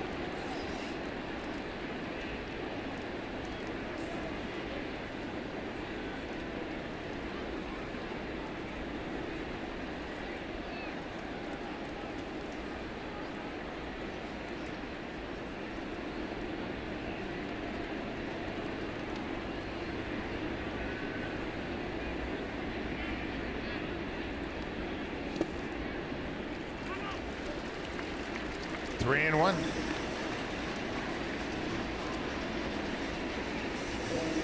Blue Jays hitters getting more information with each at bat. Each time they come to the plate to face Jordan Montgomery. They are making him work. Seeing a lot of pitches from the young left-hander.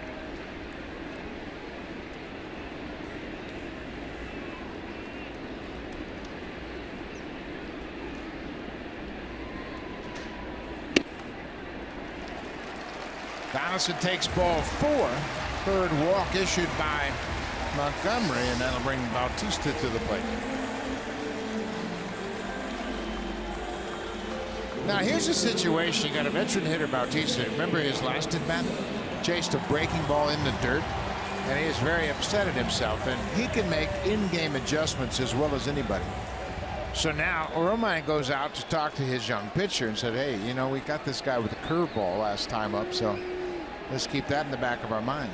Just give this guy a little information, and he's got some information now. We had that shot of him an inning or two ago studying the pitcher. I mean, he didn't take his eyes off that pitcher when he was on the bench. 2 on, 2 outs. Ground ball, and that'll be it. Bautista hit it right to the third baseman. Headley steps on the bag to end the inning, and we have played 5 innings here at Rogers Center. Yankees have a 2-0 lead.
Yankees have a couple of powerful errands in the outfield. Aaron Hicks and Aaron Judge. Judge on the left, Hicks on the right, and they have both combined to put up some big numbers to represent the leaders among outfield OPS.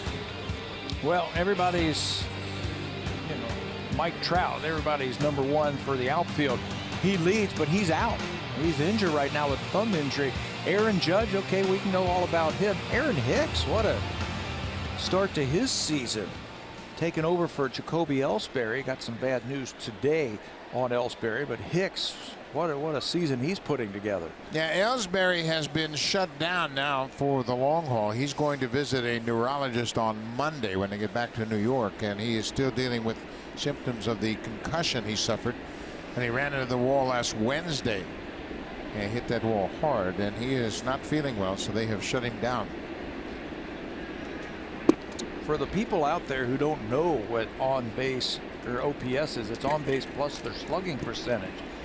And as an outfielder, that's what you want. You want guys who are going to get on base, and you want guys who can slug, hit home runs, drive in runs, get extra base hits. If you're up over 1, which those 3 guys are, that is magnificent. Bunted foul right at home plate. You know, another thing the Yankees have that doesn't happen very often in this day and age, they have all 3 outfielders hitting 1, 2, 3 in their batting order. You got a leadoff man in Brett Gardner, maybe one of the pure leadoff men in the American League now. And then Hicks, a switch hitter. What an asset it is to have a 2-hitter in that spot. Normally, that spot is going to be occupied by Gary Sanchez, the young catcher. Then they can put Hicks down in the order. They can all run. Between them, they've got 16 stolen bases this season.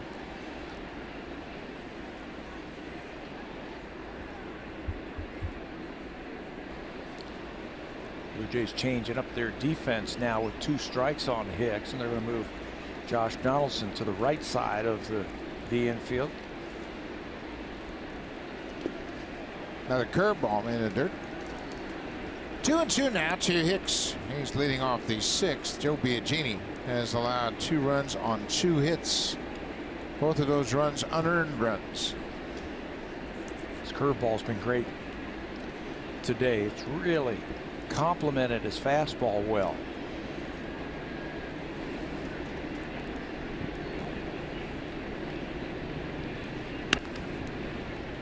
Weekly hit to first. Better hurry. Hicks made it close at first. 1 out. That'll bring Aaron Judge to the plate. Judge had an RBI double in the 3rd. He walked in the 1st. And last night he took a big swing here against Liriano.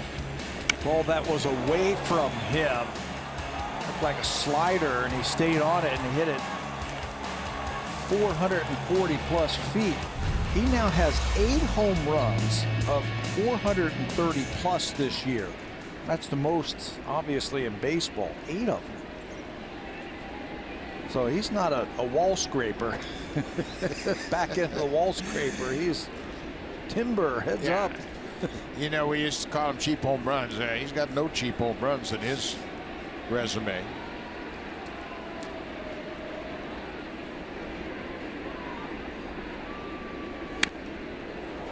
There's that high fastball he fouls back, and the Blue Jays might have discovered something. Maybe a little vulnerable part of his approach up top. Well, he's showing a lot of patience this year. Last year he was swinging when the ball left the hand of the pitcher. Right now he's showing a lot of patience for a slugger. Changeup. Bill Madden, the great writer for the New York Daily News, wrote an interesting article that came out yesterday. Madden called up Frank Howard, Hondo, who was same size as Aaron Judge, 6'7", weighed 300 pounds, big slugger. Another high fastball. And the article asked Hondo about, have you seen Aaron Judge? He said, no, I just missed him. And Hondo had worked with the Yankees, and he missed him down in Tampa. But he says, I understand he's doing some nice things, and he's made quick adjustments, which is really impressive for a youngster. Now, Hondo said it took me a long time to become a patient hitter. He said, I was looking for number 1, and I was swinging at it all the time. Yeah, and he would strike out 100 times a year. That's a good pitch. Just off the plate. Then in 1969, Ted Williams was the manager of the Washington Senators, and he had Frank Howard, and he said to him, he said, how can a guy who hits 44 home runs get only 48 walks in a season? 48 walks for a guy who hits 44 home runs. He says, you like to hit the fastball, don't you? The number 1. There's a high fly ball to right. Bautista over near the corner, and that ball's foul. And he said, yes, I do. He says, I confess that I did, adding that all the other pitches were UFOs, unidentified flying objects. So you throw anything up there, and Hondo would swing at it. He says, Ted Williams said to him, you ever take 2 strikes to get a good pitch? And he looked at him like, what the heck are you talking about, 2 strikes? So he started becoming a little bit more patient. He says, I got 102 walks that year, and the next year I led the league with 132. So he became a much more patient hitter, but he still had the home runs, and that's what we're seeing with Aaron Judge, the same thing. A lot of patience. Frank Howard ended up with 382 career home runs. Right down the middle. Boy, what a job they did on Judge and that is bad. I mean, they tested every part of the strike zone, and they had him a little bit confused, and he couldn't pull the trigger. Because he's thrown a lot of curveballs, he put curveball in the mind of these hitters, and then you can throw a fastball right down the middle. Good sequence there from Biagini and Luke Mailer. Let's give some of the credit to the catcher, too, for calling that fastball right there. Biagini, 2 outs here in the 6th.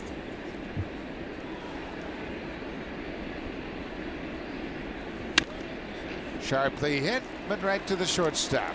Lewinsky throws out his mentor, Matt Holliday, and that ends the inning. Joe Biagini doing a terrific job. 6 good innings for the big righty.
Finals continue tomorrow night. Golden State won Game 1 in convincing fashion. So let's see how Cleveland and LeBron James responds. Game 2, Cavs and the Warriors, 7:30 Eastern, 4:30 Pacific. That's tomorrow on Sportsnet and Sportsnet 1. Yeah, that wasn't even close. Game number 1, the Warriors hitting everything. Yeah, the Cavs, they kind of forgot to show up. Left their game on the plane. Morales, Smoke, and Tulowitzki against Jordan Montgomery here in the 6th. One thing that we should remind you of, that the Yankees don't have Aroldis Chapman. He's on the disabled list, their big closer. But they still got that big right-hander, Dylan Betances, who's filled in admirably. Morales rolls over on that high pitch, grounds out to the shortstop, 1 away. Yeah, that's the strength of this Yankee team. At least it was at the beginning of the season. That bullpen took a hit with Chapman on the DL, but still pretty good.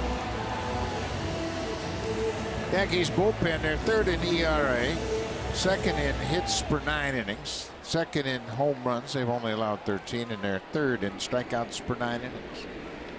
They still got a shutdown bullpen. Justin Smoke 0 for 1 with a walk. Tell you what, Jordan Montgomery has been impressive. Nice assortment of pitches, good command, hasn't made too many mistakes. Only been 5 hits in the game. His longest outing as a pro in the big leagues, 6 2/3 against Kansas City on the 23rd of May, 6 2/3 versus the Cubs. He did that on May the 6th. He works into the 6th inning. He's only given up 3 hits.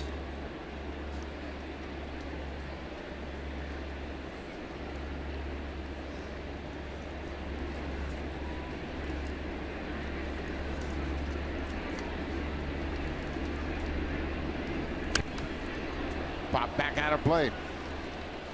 Yeah, they've done a nice job elevating pitches at times, using the changeup down and away. His curveball has been consistent all afternoon. Both of these pitchers need to be commended for the way they have handled the hitters today.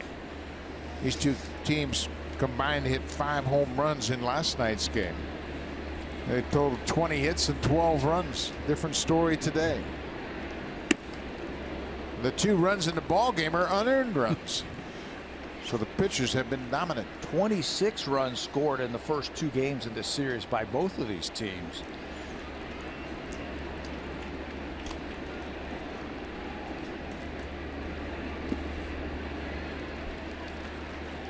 Three and 2 to Smoke.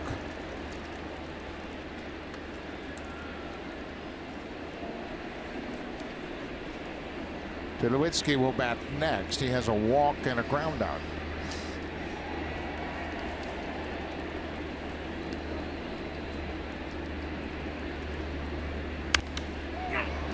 Popped up. Castro going out. Judge coming in. Judge calls him off and makes the catch. 2 away. Let's check in with Jamie Campbell.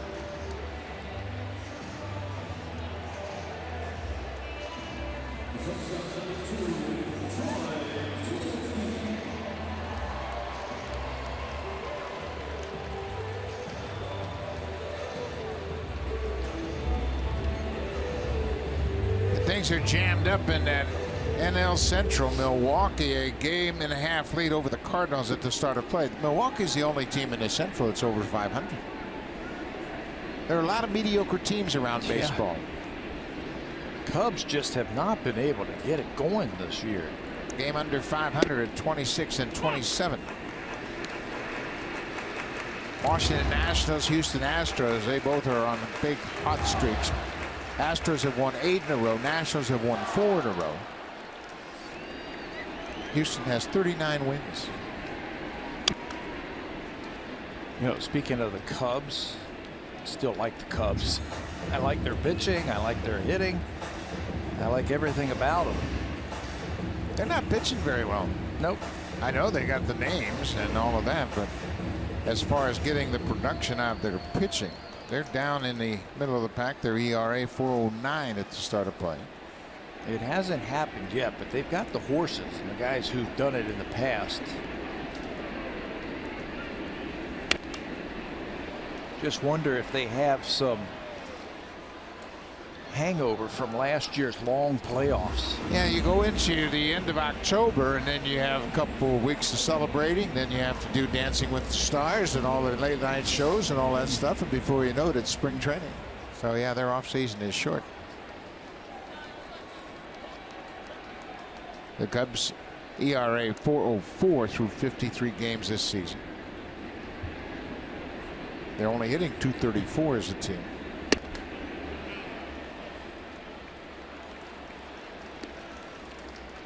But we're just about 60 games into the season. The Blue Jays playing their 56th game of the season today.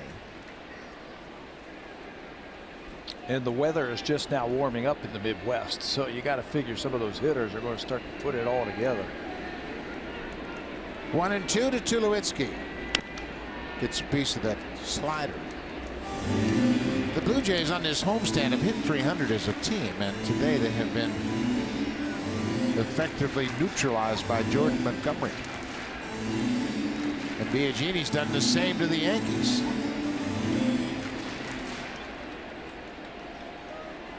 Only 2 hits the Yankees have came in back-to-back at bats in the third. Aaron Hicks and Aaron Judge both had doubles.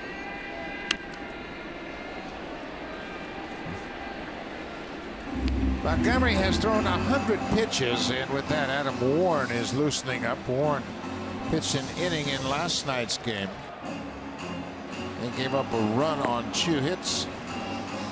You know, if nothing else, they've really made Montgomery work this afternoon. Got that pitch count up, and now you got the middle relief of the Yankees. Tulowitzki's having a tough at bat. Hanging in there against Montgomery. Yeah. Long at bat. He's seeing a little bit of everything. Larry Rothschild checking on the status of Adam Warren. Joe Girardi having a look at the lineup, seeing where they're at. Third time through the lineup now. He'll use that curveball even more as he gets deeper into these counts. This is pitch number 8 of this at bat, and another foul.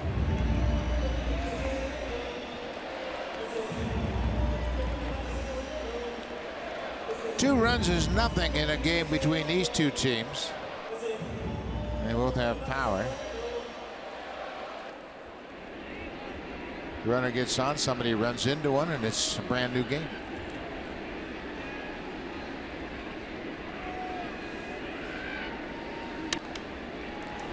That's going to stay over the playing field. Aaron Judge, the right fielder there in fair territory, makes the catch. Tulowitzki's retired on the fly ball to right. We'll go to the 7th inning. The Yankees have a 2-0 lead.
On Sportsnet. Presented by the rugged Honda Pioneer Off-Road family. Your adventure begins here.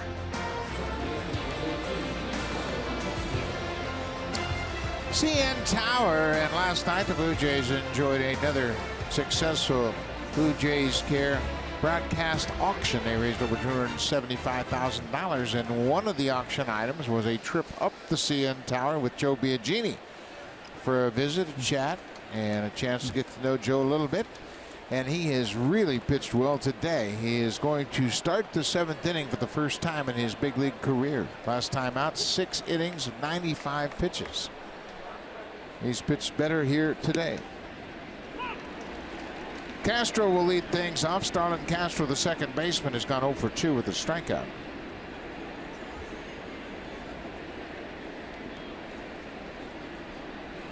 Biagini has retired 10 straight Yankees.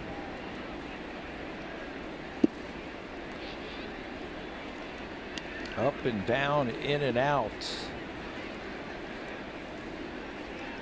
Of those 10 guys that he has retired in a row, only one of them hit the ball into the outfield.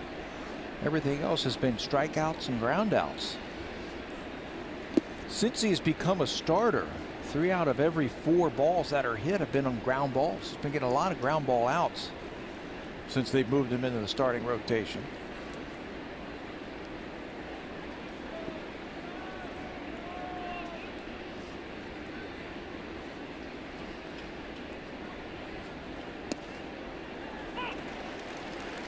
Castro didn't like that call, and he's letting the umpire know about it. Eric Cooper, the home plate umpire.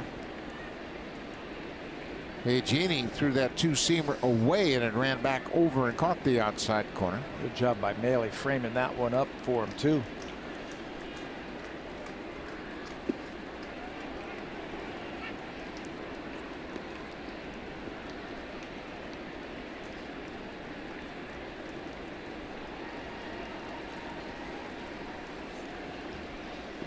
Didi Gregorius, the shortstop, is on deck. 3-2 count to the leadoff man here in the 7th. Curveball. Fly ball. Barney broke back, and he's going to have to hurry. He's not going to get there. Bounces over his head. He throws quickly to second, but Castro will get there. Darwin Barney making his first start of the season in left field.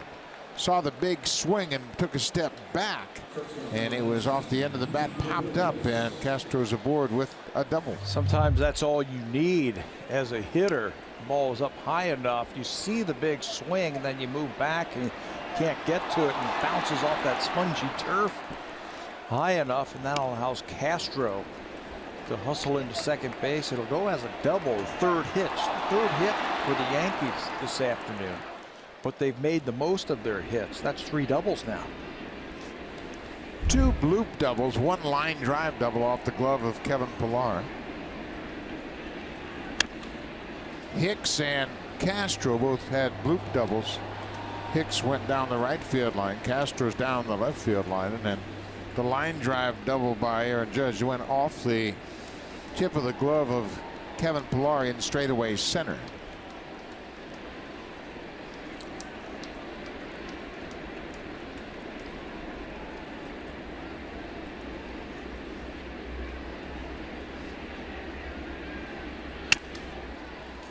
Another chance for Barney. This is going to drop off the end of the bat. Gregorius has driven in Castro, back-to-back doubles, and neither one of them hit very hard. Just placed down the left field line again. And another double.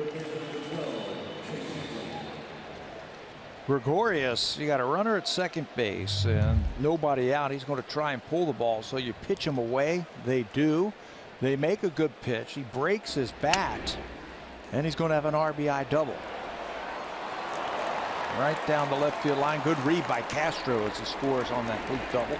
RBI number 19 for the Yankees shortstop Gregorius. Danny Barnes loosening up for the Blue Jays. 3-0 for New York. Still nobody out.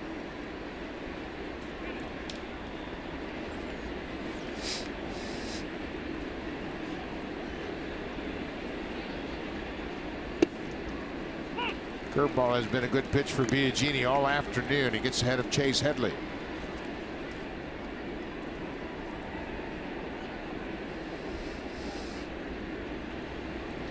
Well, his job right now is to try and pull that ball to the right side of the infield with nobody out. He does, and he hits it right off the end of the bat. He uses one of those cupped bats. Wow. Cup bats, you throw an off-speed pitch. He's out in front, hits it right off the end of the bat. Splinters it. What he does is he's going to get on top of that plate, and he's going to force Biagini so he can pull an outside pitch. He's going to get right on top of that plate. So if he throws him inside, he can pull the ball. If he throws the ball outside, he can reach around and yank the ball to the right side also. That's the advantage that lefties can have. He is right on top of home.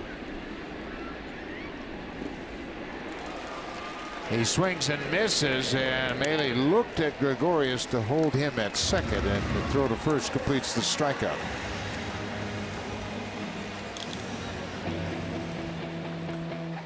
WestJet is going big on trips to Vegas with the most flights from Canada. Take a swing at your WestJet Vegas surprise and book now for the whole team at westjet.com/Vegas. You'd need a big plane to get all those folks out there one trip, but it would be fun. Biagini strikes out Chase Headley. That's the first out of the inning. Another curveball. He got on top of the plate. He should have moved closer to the pitcher to catch that curveball. Sharply hit. Tulowitzki will get Gregorius in a rundown, and they're going to tag him out, and they did a good job there as Donaldson never made a throw. He just kept running Gregorius back towards second, and that kept the runner Austin Romine from advancing. You know, they teach infielders when you do the rundown play, don't fake throws. Don't act like you're trying to throw it, as Gregorius gets caught in this rundown, but Donaldson does it, and that freezes it right there. He fakes, and as a base runner, you see him fake that throw like that, and you freeze, and you run right into Josh Donaldson for the out. I like doing the fake throw like that. Well, they just don't want you to do it a lot, because then you don't know which fake's going to be real. Right, for the guy catching on the other end. But for the base runner, it's good. If you fake, knowing you're not going to throw it, I think it's great because it freezes the runner. And Josh did the right thing, running him back to second base and getting the out quickly so the batter stays at first base. Austin Romine at first base now for Rob Refsnyder, the first baseman.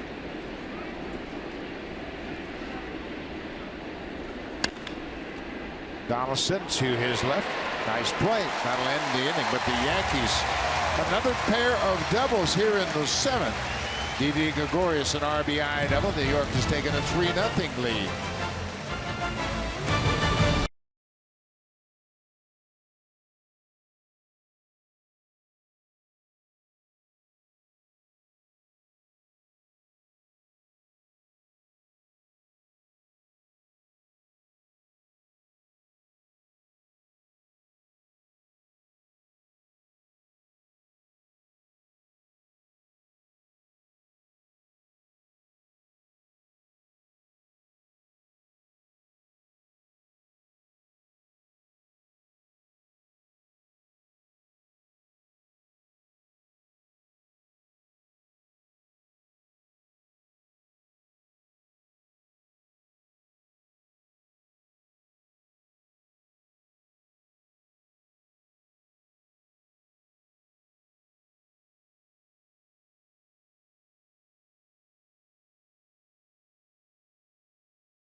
24-year-old Jordan Montgomery threw 103 pitches, and he really shut the door on the Blue Jays offensively. Just 3 hits over 6 innings. He didn't allow a run, walked 3 and struck out 5. And he did a terrific job. Now he'll turn things over to the bullpen.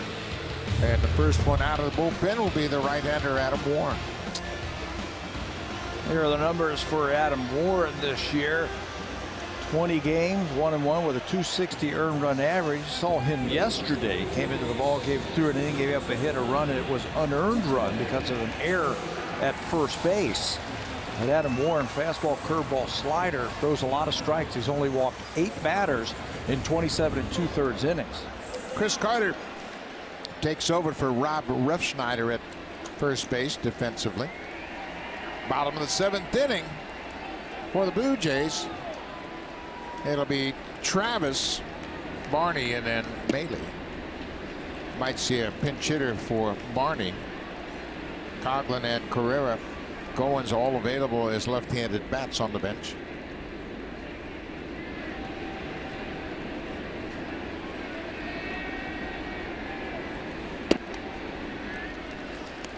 Ezequiel Carrera has grabbed a bat. He's come out on deck for the Jays. He's going to bat for Darwin Barney.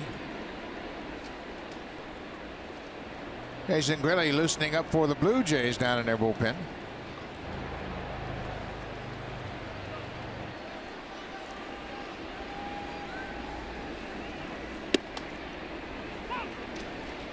Devin Travis had a sac fly off of Adam Warren last night in his at bat.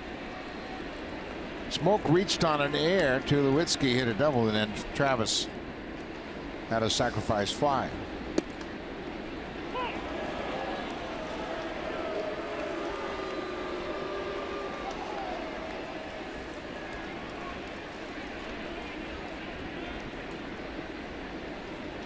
What an outing for Joe Biagini. 7 innings, 4 hits, 3 runs, just 1 earned run, a walk, and 6 strikeouts. Getting better and better, going longer and longer into the ballgame. That's a career high 7 innings. Now, remember the last 2 days how we saw Jay Happ and Joe Biagini talking during the course of those ball games, and you could see the last words that Jay Happ said to Joe Biagini. Nice job. Indeed it was. Jay's a pretty smart guy. Smart guy. And that wasn't a very good at bat for Devin. He doesn't like how those pitches were called. 1 away.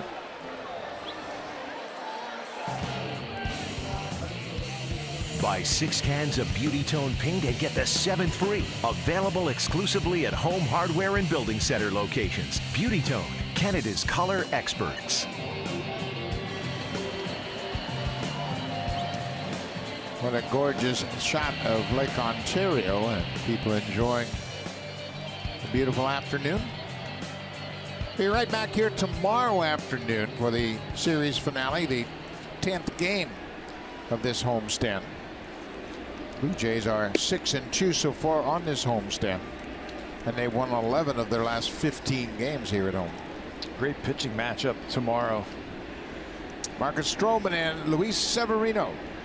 Stroman's won 5 in a row. Severino is 4-2. Ezequiel Carrera pitch hitting for Darwin Barney.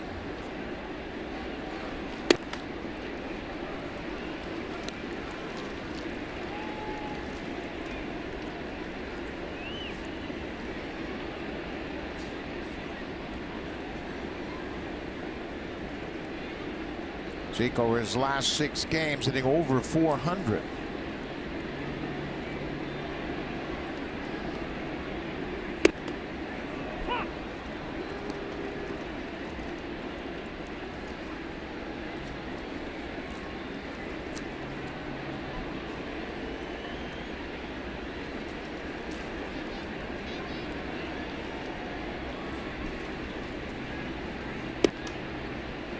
Three and 1 now. Blue Jays need a couple base runners. Turn that lineup over. This guy doesn't walk anybody. I tell you, in 28 innings, he's only walked 8 batters. He will pitch a little differently, though, to lefties as opposed to righties. So his change up a little bit more to left-handers.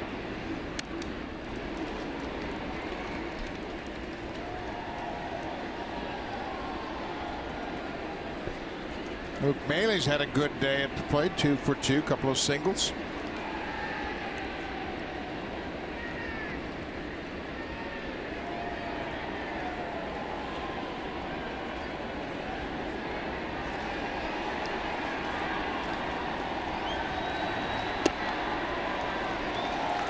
Good take by Carrera. That breaking ball just missed inside. 3-2 breaking ball. A little surprise of that pitch selection given the Yankees with a 3-run lead. They walked the number 8 hitter. Yeah, 3-2 breaking ball. The whole key to that at bat was he fell behind Carrera 2-0, and Zeke worked him for a walk. Or if they can get this guy on base right here. Severino and Sanchez more than likely will be teamed up tomorrow as the battery for the series finale. Sanchez, the catcher, not in the lineup to start play today.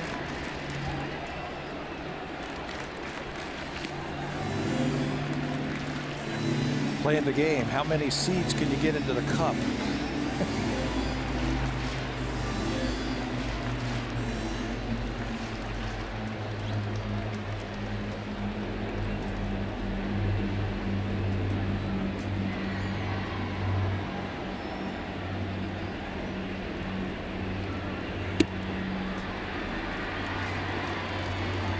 Ball and a strike to the catcher, Luke Mailey. Mailey catching for the 4th straight game. And so Martin still dealing with a neck issue.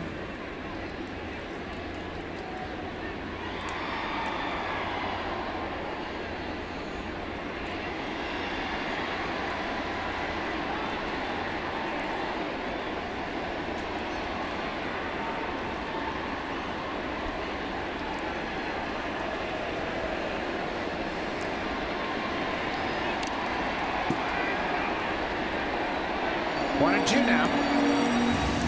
Kevin Pillar's on deck. Blue Jays would love to get a couple on and get to Pillar, Donaldson, and Bautista in this inning. Yes, yeah, get those guys on and see if the big boys can pop one out of here. Told you about all the late home runs that the Blue Jays have been hitting, especially on this homestand.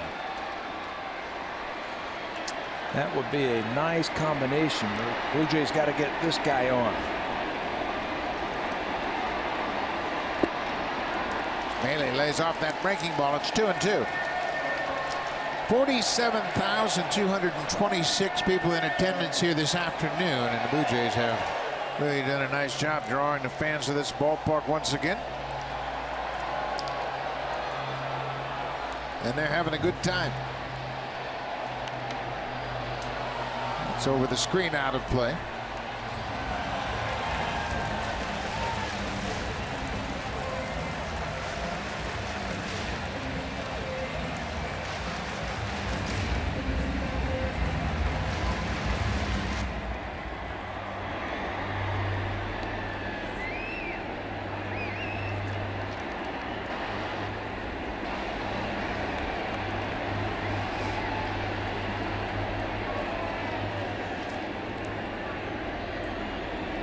There goes Carrera on the 2-2 pitch. Academic, as it's a strike 3, and Carrera steals it. He got a great jump. He picks up the stolen base. Mailey is called out on strikes. 2 strikeouts for Warren.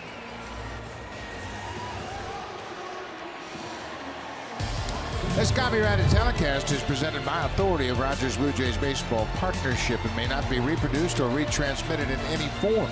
And the accounts and descriptions of this game may not be disseminated without the express written consent of Rogers Blue Jays Baseball Partnership.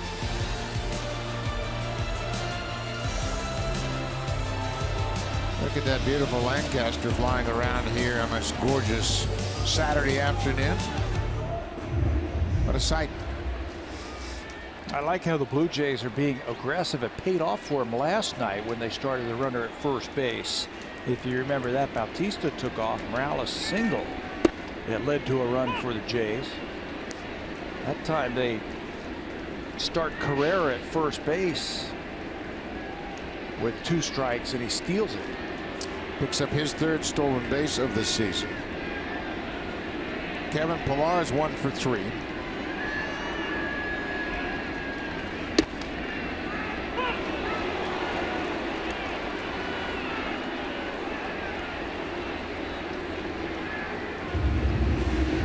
Cooper called strikes.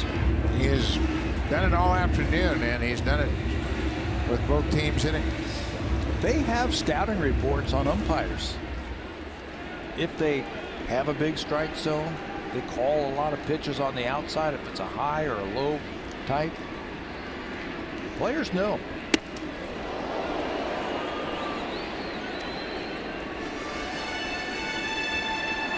A ball and 2 strikes to Kevin Pillar.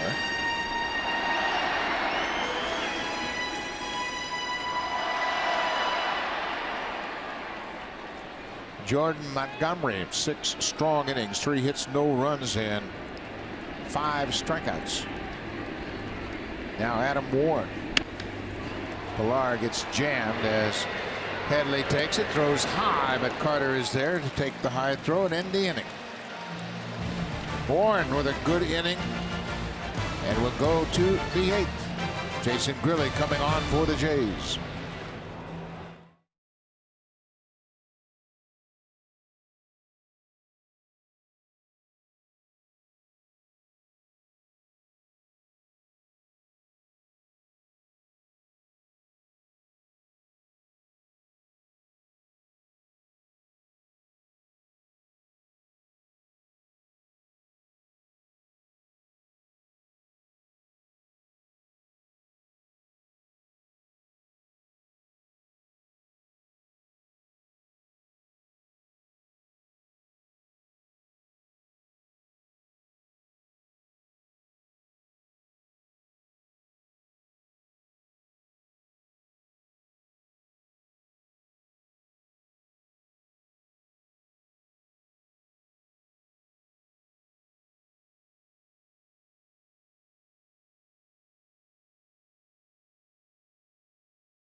Aaron Judge has become a fan favorite, not just for hitting home runs, but for his off-field actions as well, particularly his interactions with young fans, always taking the time to sign autographs pre-game. And today, after the final out of the 6th inning, Judge seeking out a young fan to hand the fan a souvenir. Now check this out, back on Thursday from the on-deck circle, there you go, gave a baseball away to another young fan. Now we've been hearing a lot about his talent, but we've also been hearing a lot about his character. And Buck, the jury is in on Judge. He's also a nice, thoughtful young man. He's exceptional, Hazel, and I spoke to him about that the other day, and I said, hey man, I really appreciate what you're doing with the fans. He said, hey, it comes with the job. That's part of my job, man. He's doing a terrific job of it. Here is Jason Grilli. He's thrown the ball well of late. This will be his 22nd appearance of the season. He gets the top of the Yankee lineup. Gardner, Hicks, and Judge will bat against Grilli here in the 8th. Ezekiel Carrera, who pinch hit for Darwin Barney, takes over defensively in left field. 3-0 New York.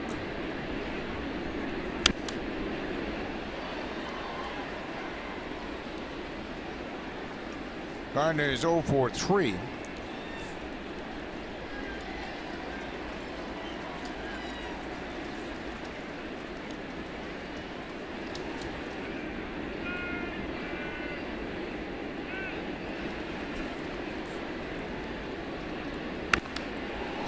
Fly ball deep to right, and this one's gonna go. Home run number 12 for Brett Gardner, a leadoff homer here in the 8th. Tell you, that's what Gardner's been doing a lot more of. That is home run number 12 for Gardner, and it comes off of a breaking ball. He's been pulling the breaking ball a little bit more this year and is showing off some power. For Gardner, he gets a breaking ball, he catches it out in front. His career high is 17. He's also had a season of 16 home runs. He did that in 2014 and 2015. That's number 12 already.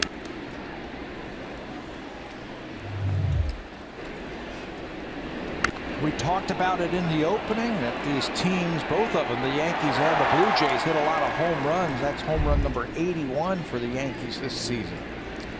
First home run of the afternoon, and that gives the Yankees a 4-0 lead.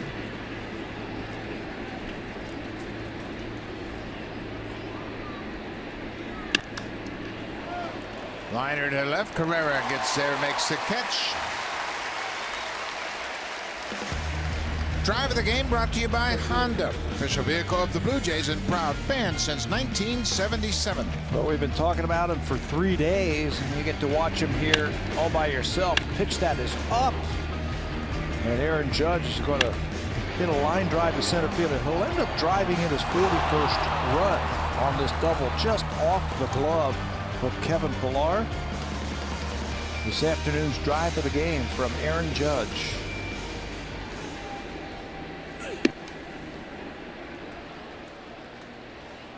Checked his swing on the first pitch from Grilling. Judge has walked, had that RBI double, and was called out on strikes in the 6th. AL Rookie of the Month, 2 months in a row. You know what's interesting about that? It's the first Yankee to win it twice. That's hard to fathom. You would think somewhere along the line some other rookie would have won it twice, but he's the first Yankee to win the award more than once. He's the 4th Yankee to win it, AL Rookie of the Month. Gary Sanchez, who came up last August and had that great month hitting home runs, he won it in August of 16. Robinson Cano, September 2005, and Hideki Matsui in June of 2003 also won the American League Rookie of the Month award. Back to back. Now he might do it for 6 straight months.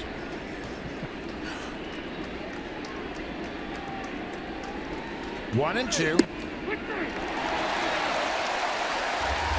High fastball gets Judge. Joe Biagini, a career-long 7-inning outing today. He had a terrific outing. Just 4 hits, only 1 earned run. He walked 1 and struck out 6. And he really did a great job neutralizing this Yankees lineup. Biagini threw 100 pitches on the nose over 7 innings. First time that he's thrown 100 pitches in a major league game, and longest outing of his major league career. I like how he incorporated the curveball today. Saw that a few more times than we've had in the past. He struck out 13 batters now over his last 2 starts. He has all the weapons, that's for sure. A couple of different fastballs, a cutter, slider, curveball, and a changeup. Matt Holliday hits this one high in the air to left center, and that's going to go deep into the seats for Matt Holliday, his 12th home run of the season.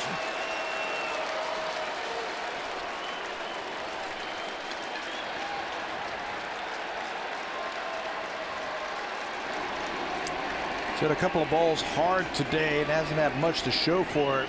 Flew out deep to right field his first time up. Hit a solid smash to shortstop his last time up. And those two, Gardner and Holliday, they have a little home run thing going on between them. Gardner hits one, Holliday hits one. That's why he turned back when he got around first base and looked into the Yankee dugout. They're calling them the ball bombers, the two of them together. They've now hit 24 home runs combined this year.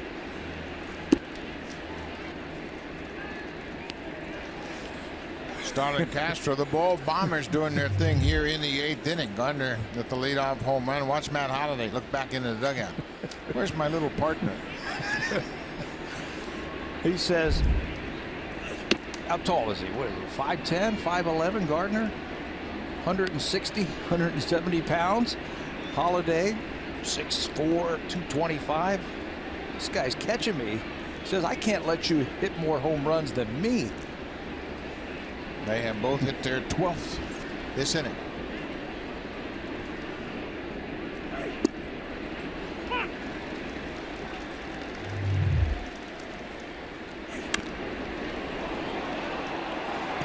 And Holliday's been doing this for a long time. He's sitting into that WestJet flight deck.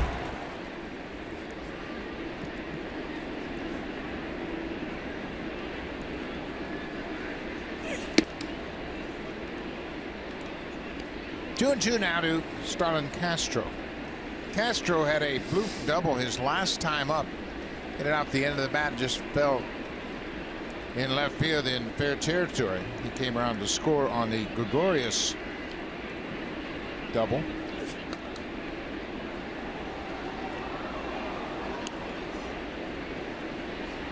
Five nothing New York.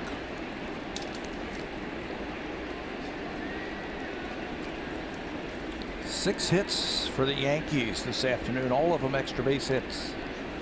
4 doubles and 2 homers.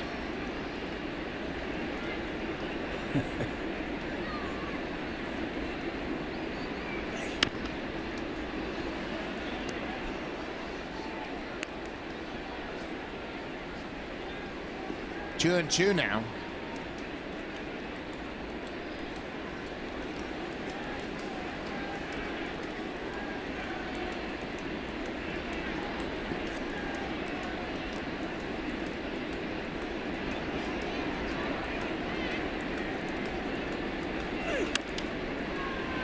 Popped up over near the Yankees dugout. Smoke giving chase, but it's back out of play.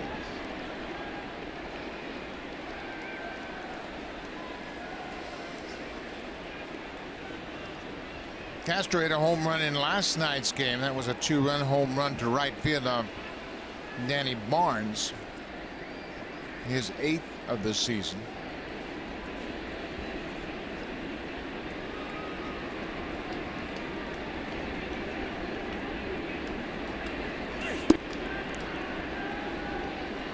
Full count.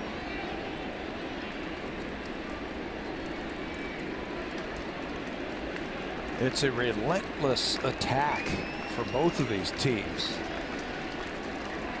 No easy outs in either one of these lineups. Fly ball to the left. Carrera right to the wall, jumps, and that ball is gone.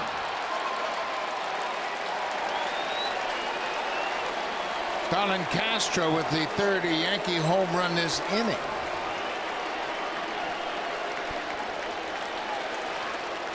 Three-two breaking ball, and Starlin Castro was on that.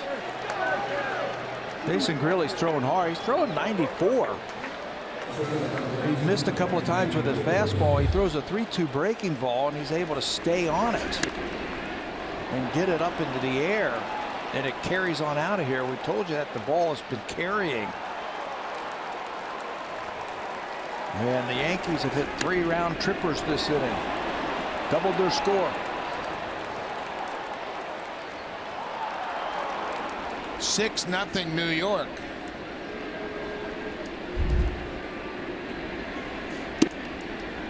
Gregorius takes the first pitch breaking ball.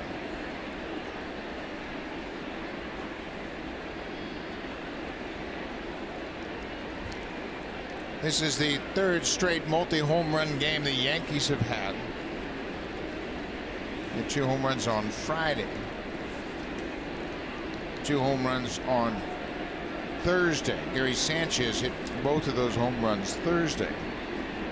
Judge and Castro hit home runs last night, and Gardner, Holiday, and Castro all homering here in the 8th.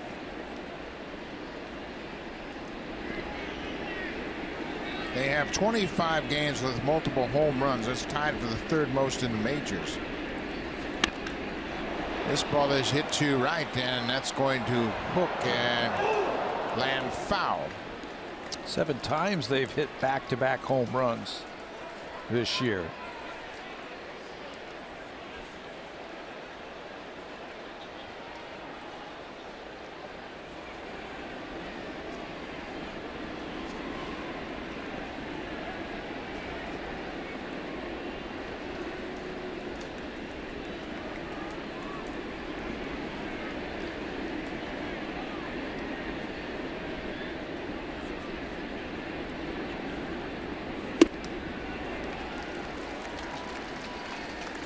All 7 hits by the Yankees have been extra base hits. Mind you, a couple of those doubles have been the bloop variety. Sure. Saw some weird things in yesterday's game. Nobody could hit with runners in scoring position because they were knocking the ball out of the ballpark. And then today, no singles, all extra base hits. 3-2 now to the Yankees shortstop Didi Gregorius. He had the RBI double off Biagini in the 7th and knocked in the 3rd Yankee run.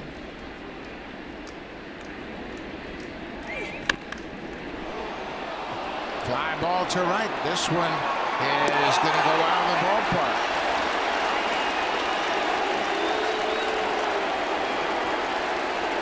Four home runs for the Yankees here in the 8th off Jason Grilli.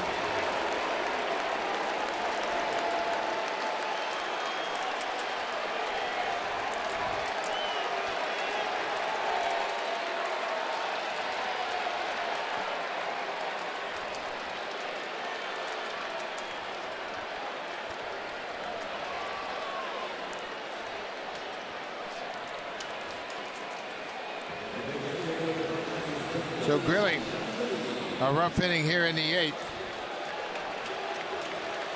J.P. Howe will come in and try to close out the 8th inning. The Yankees take a 7-0 lead.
J.P. Howe will take over with 2 outs and nobody on here in the top of the 8th inning. JP pitched in this series on Thursday night against the Yankees. An inning and 2/3, gave up 3 hits and 3 runs. All told in 12 games this year, he's 1-1. He's allowed a run in 4 of those 12 games this season. Trying to finish off the 8th inning. He will turn Chase Headley around, who's a switch hitter.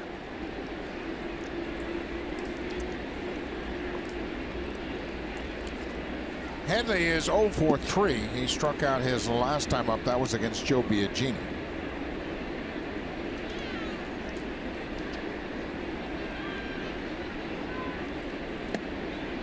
Headley is 2 for 12 in the series. He had a couple of RBI singles in the game on Thursday.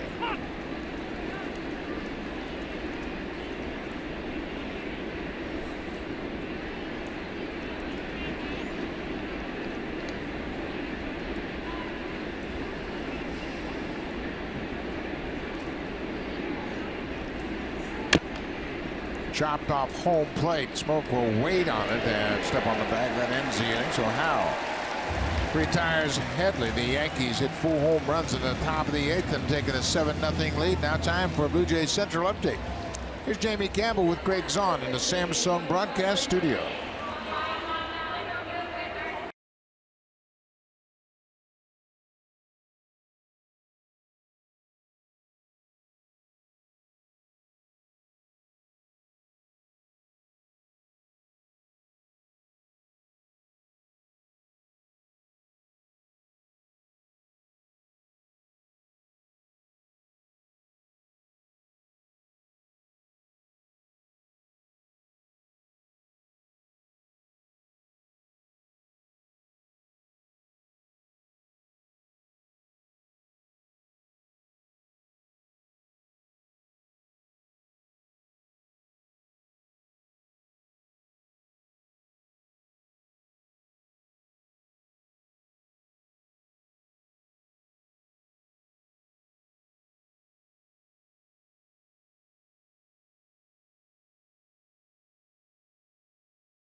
The Honda Checkered Flag event is back. Get there fast, leave even faster.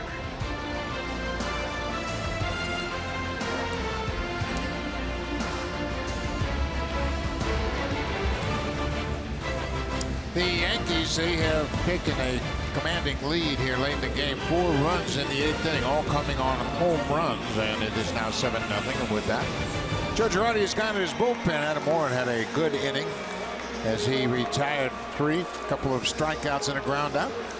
And now Tyler Clippard will come on. Clippard is their setup man now that Aroldis Chapman's on the DL and Betances is closing, and they had Clippard up, so they're going to bring him in the 7-0 game. He's been around a while and he's had success big leagues. Throws a lot of strikes, fastball, changeup, basically what you're going to get from Clippard.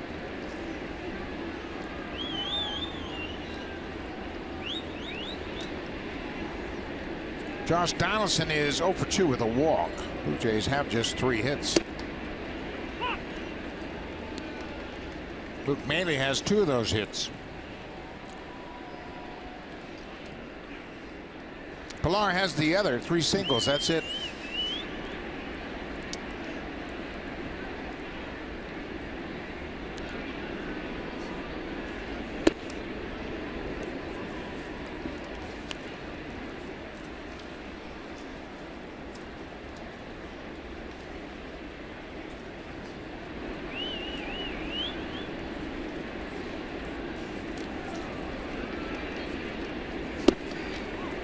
There's the dead fish changeup right there. We've seen it for years. Clippard has a very good changeup.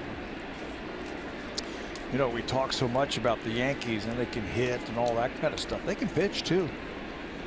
The starters have been good this year. They are 3rd in the American League in earned run average behind Houston and Cleveland. Donaldson stayed back on that changeup and ripped it foul. Yeah, they've got a complete team, and they've got some very experienced players now with the addition of Holiday. They got Chase Headley down at 3rd, Chris Carter. They've got young experience up the middle in Gregorius and Castro, and then they've got the rookies that are really tearing it up. And bringing a lot of enthusiasm to the ballpark every day. Tommy Lane, the lefty, getting loose as Donaldson hits it to Castro.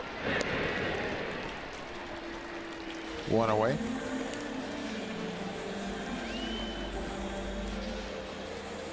Clippard began his career as a Yankee, and then he went elsewhere, came back to New York. But he's a big part of their bullpen, that's for sure. He's had some experience closing. He's had experience setting up. It's the experience. He's been out there a long time in the big leagues. Came up as a 22-year-old for the Yankees in 2007. He came up as a starter. Then he went to Washington and pitched for the Nationals.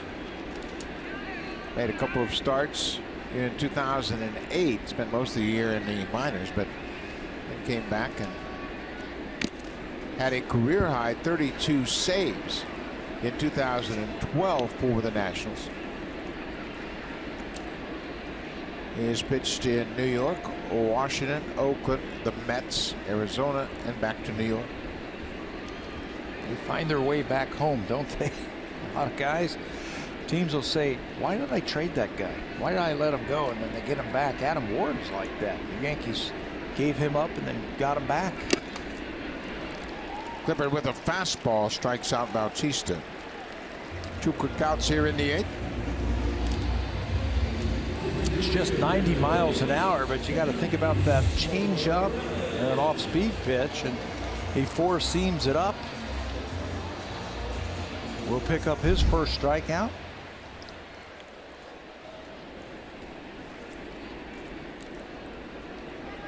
Kenrys Morales. He's 0 for 3 with a couple of strikeouts. Clippard pitched on the WBC team this spring for the U.S. team. That won it all.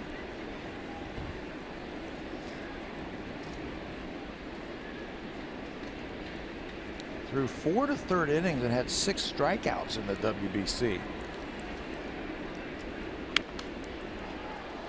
Yeah, he has got the trick pitch that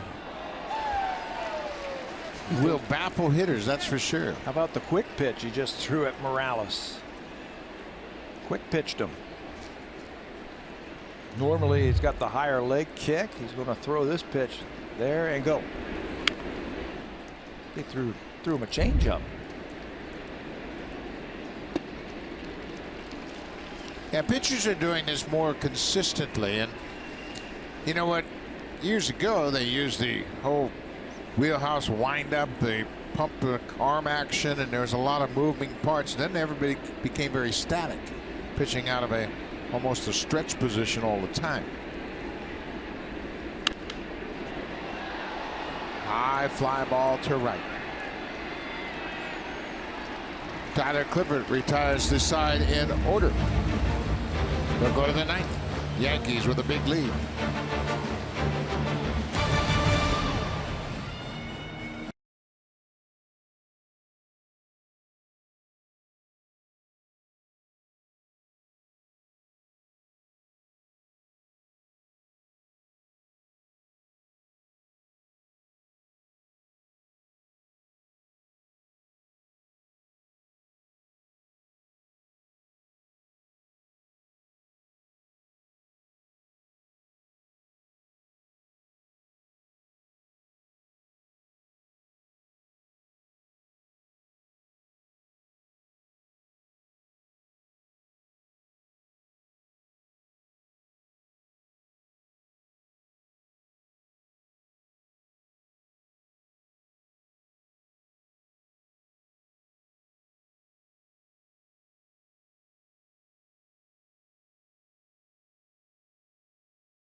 John Gibbons Blue Jays, they have turned things around since a slow start, and when you look at their record in the division, it's a pretty deep hole they have dug themselves. 10-17. The Orioles are 21-11, and the Orioles have done a great job playing against the AL East.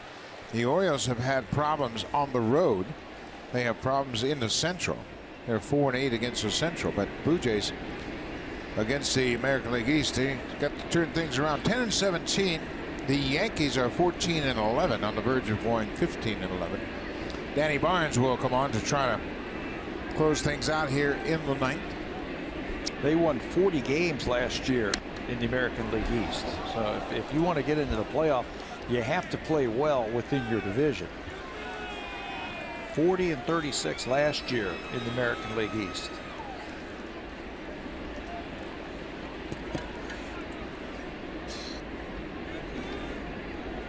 Austin Romine, the catcher, quickly behind 0-2. Romine took a heck of a shot off his left knee on a foul tip. On Wednesday, he fouled the ball off his left shin and had a heck of a welt on that shin. That's why he's got that pad on that left leg. That's a high pop into right. Bautista gets there. Romine's retired. He's 0 for 4 this afternoon.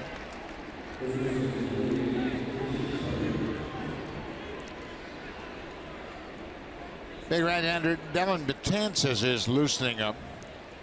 He has not pitched so far in this series. He hasn't pitched since the 27th of May. So they might want to get him an inning. Keep him sharp. Chris Carter getting his first plate appearance of the afternoon. He came into the ball game defensively, taking over at first for Rob Refsnyder. That was in the 7th inning.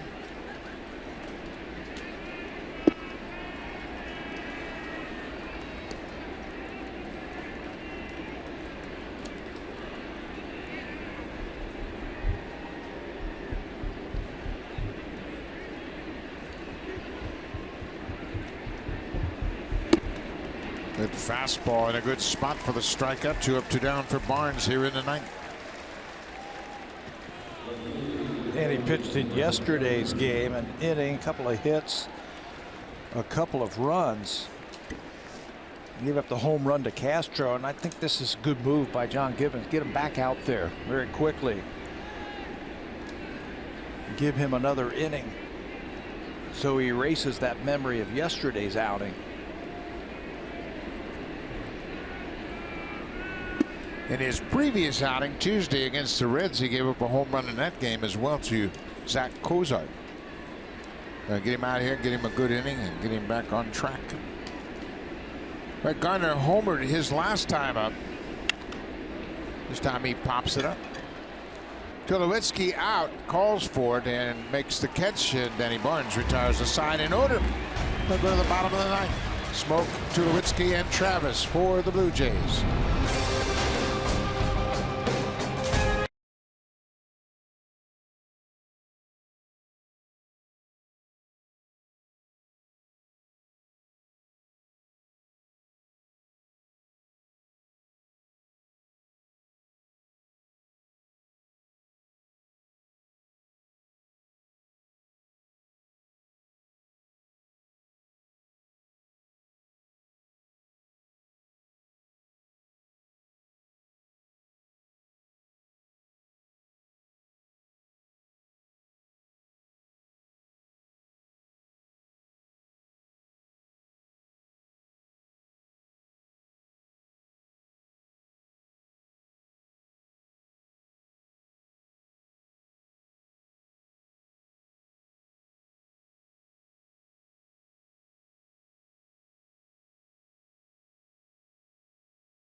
We'll wrap up the homestand tomorrow with the final game of this 4-game series against the New York Yankees. Marcus Stroman will go to the mound, and he'll be opposed by Luis Severino.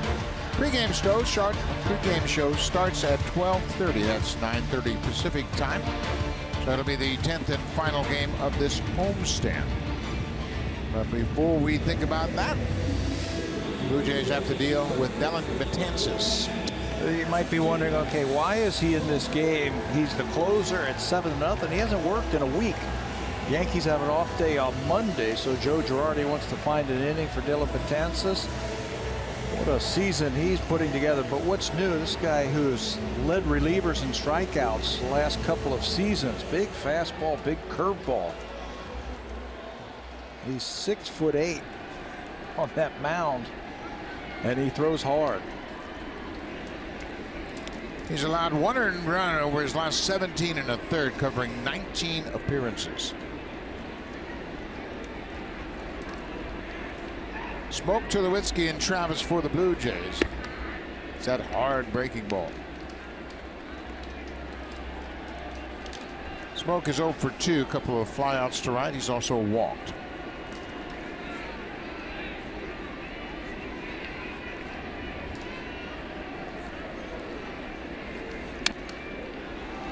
Good cut. I mentioned the starting matchup tomorrow, Severino and Stroman. Stroman this season, he made 1 start and didn't go very well. That was in New York. 3 innings. He was charged with 5 earned runs on 6 hits, gave up 2 home runs. Severino had the same kind of outing.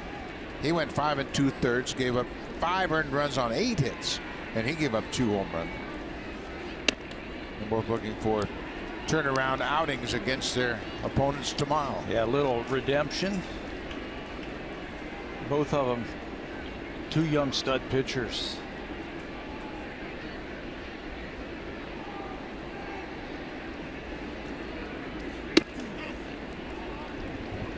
3-2. Would you classify Dellin Betances as the modern day Dwayne Ward?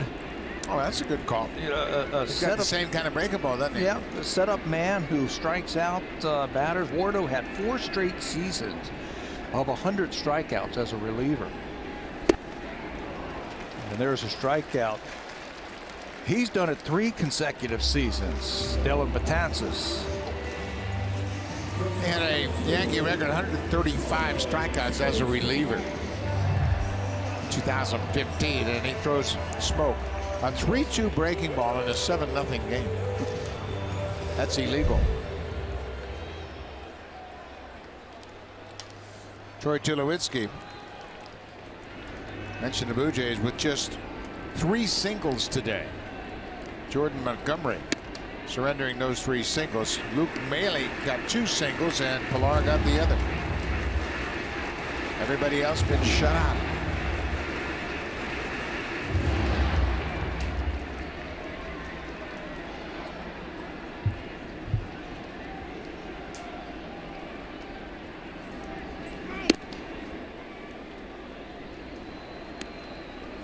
It took Betances a while to really refine his trade. They had him as a starter. Remember, they had Dellin Betances and Manny Banuelos, a left-handed starting prospect.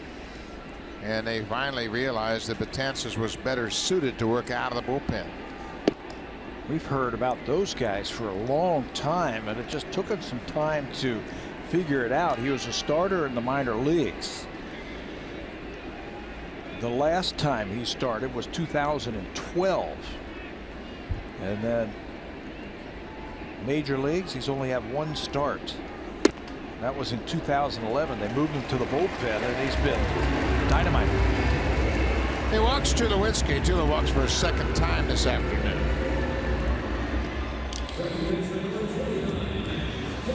Well, it'll be interesting to see how many pitches they might have Betances throw. Obviously, he is the closer now with Chapman on the DL. So if the Blue Jays, if he has trouble throwing strikes, might put his availability in jeopardy tomorrow. They'll get somebody up quickly. He's thrown 7 balls outside the strike zone and 4 strikes so far this inning. It's 1 out.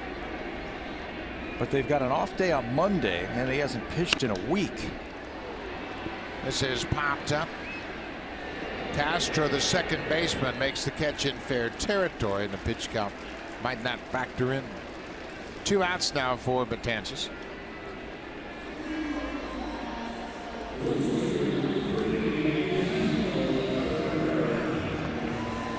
Ezequiel Carrera entered the game as a pinch hitter, drew a walk against Adam Warren in the 7th, stole the base, but was stranded there.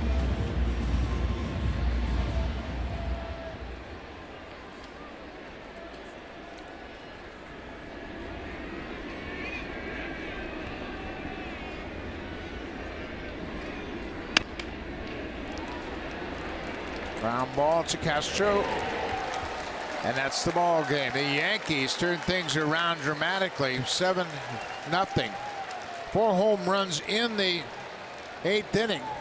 First time a reliever gives up 4 home runs in an inning. Jason Grilli touched up for 4 home runs in that 8th inning. Everybody talks about the Yankees offense and their power. You just mentioned the home runs, but they're pitching 3rd in the American League. Good job by their bullpen. Blue Jays going to try and win tomorrow to split this series. Split the series, and they will have a good road trip or good homestand at 7-3. Stroman and Severino tomorrow. Thanks for watching. Have a good evening. Here's Blue Jays Central with Jamie and Greg.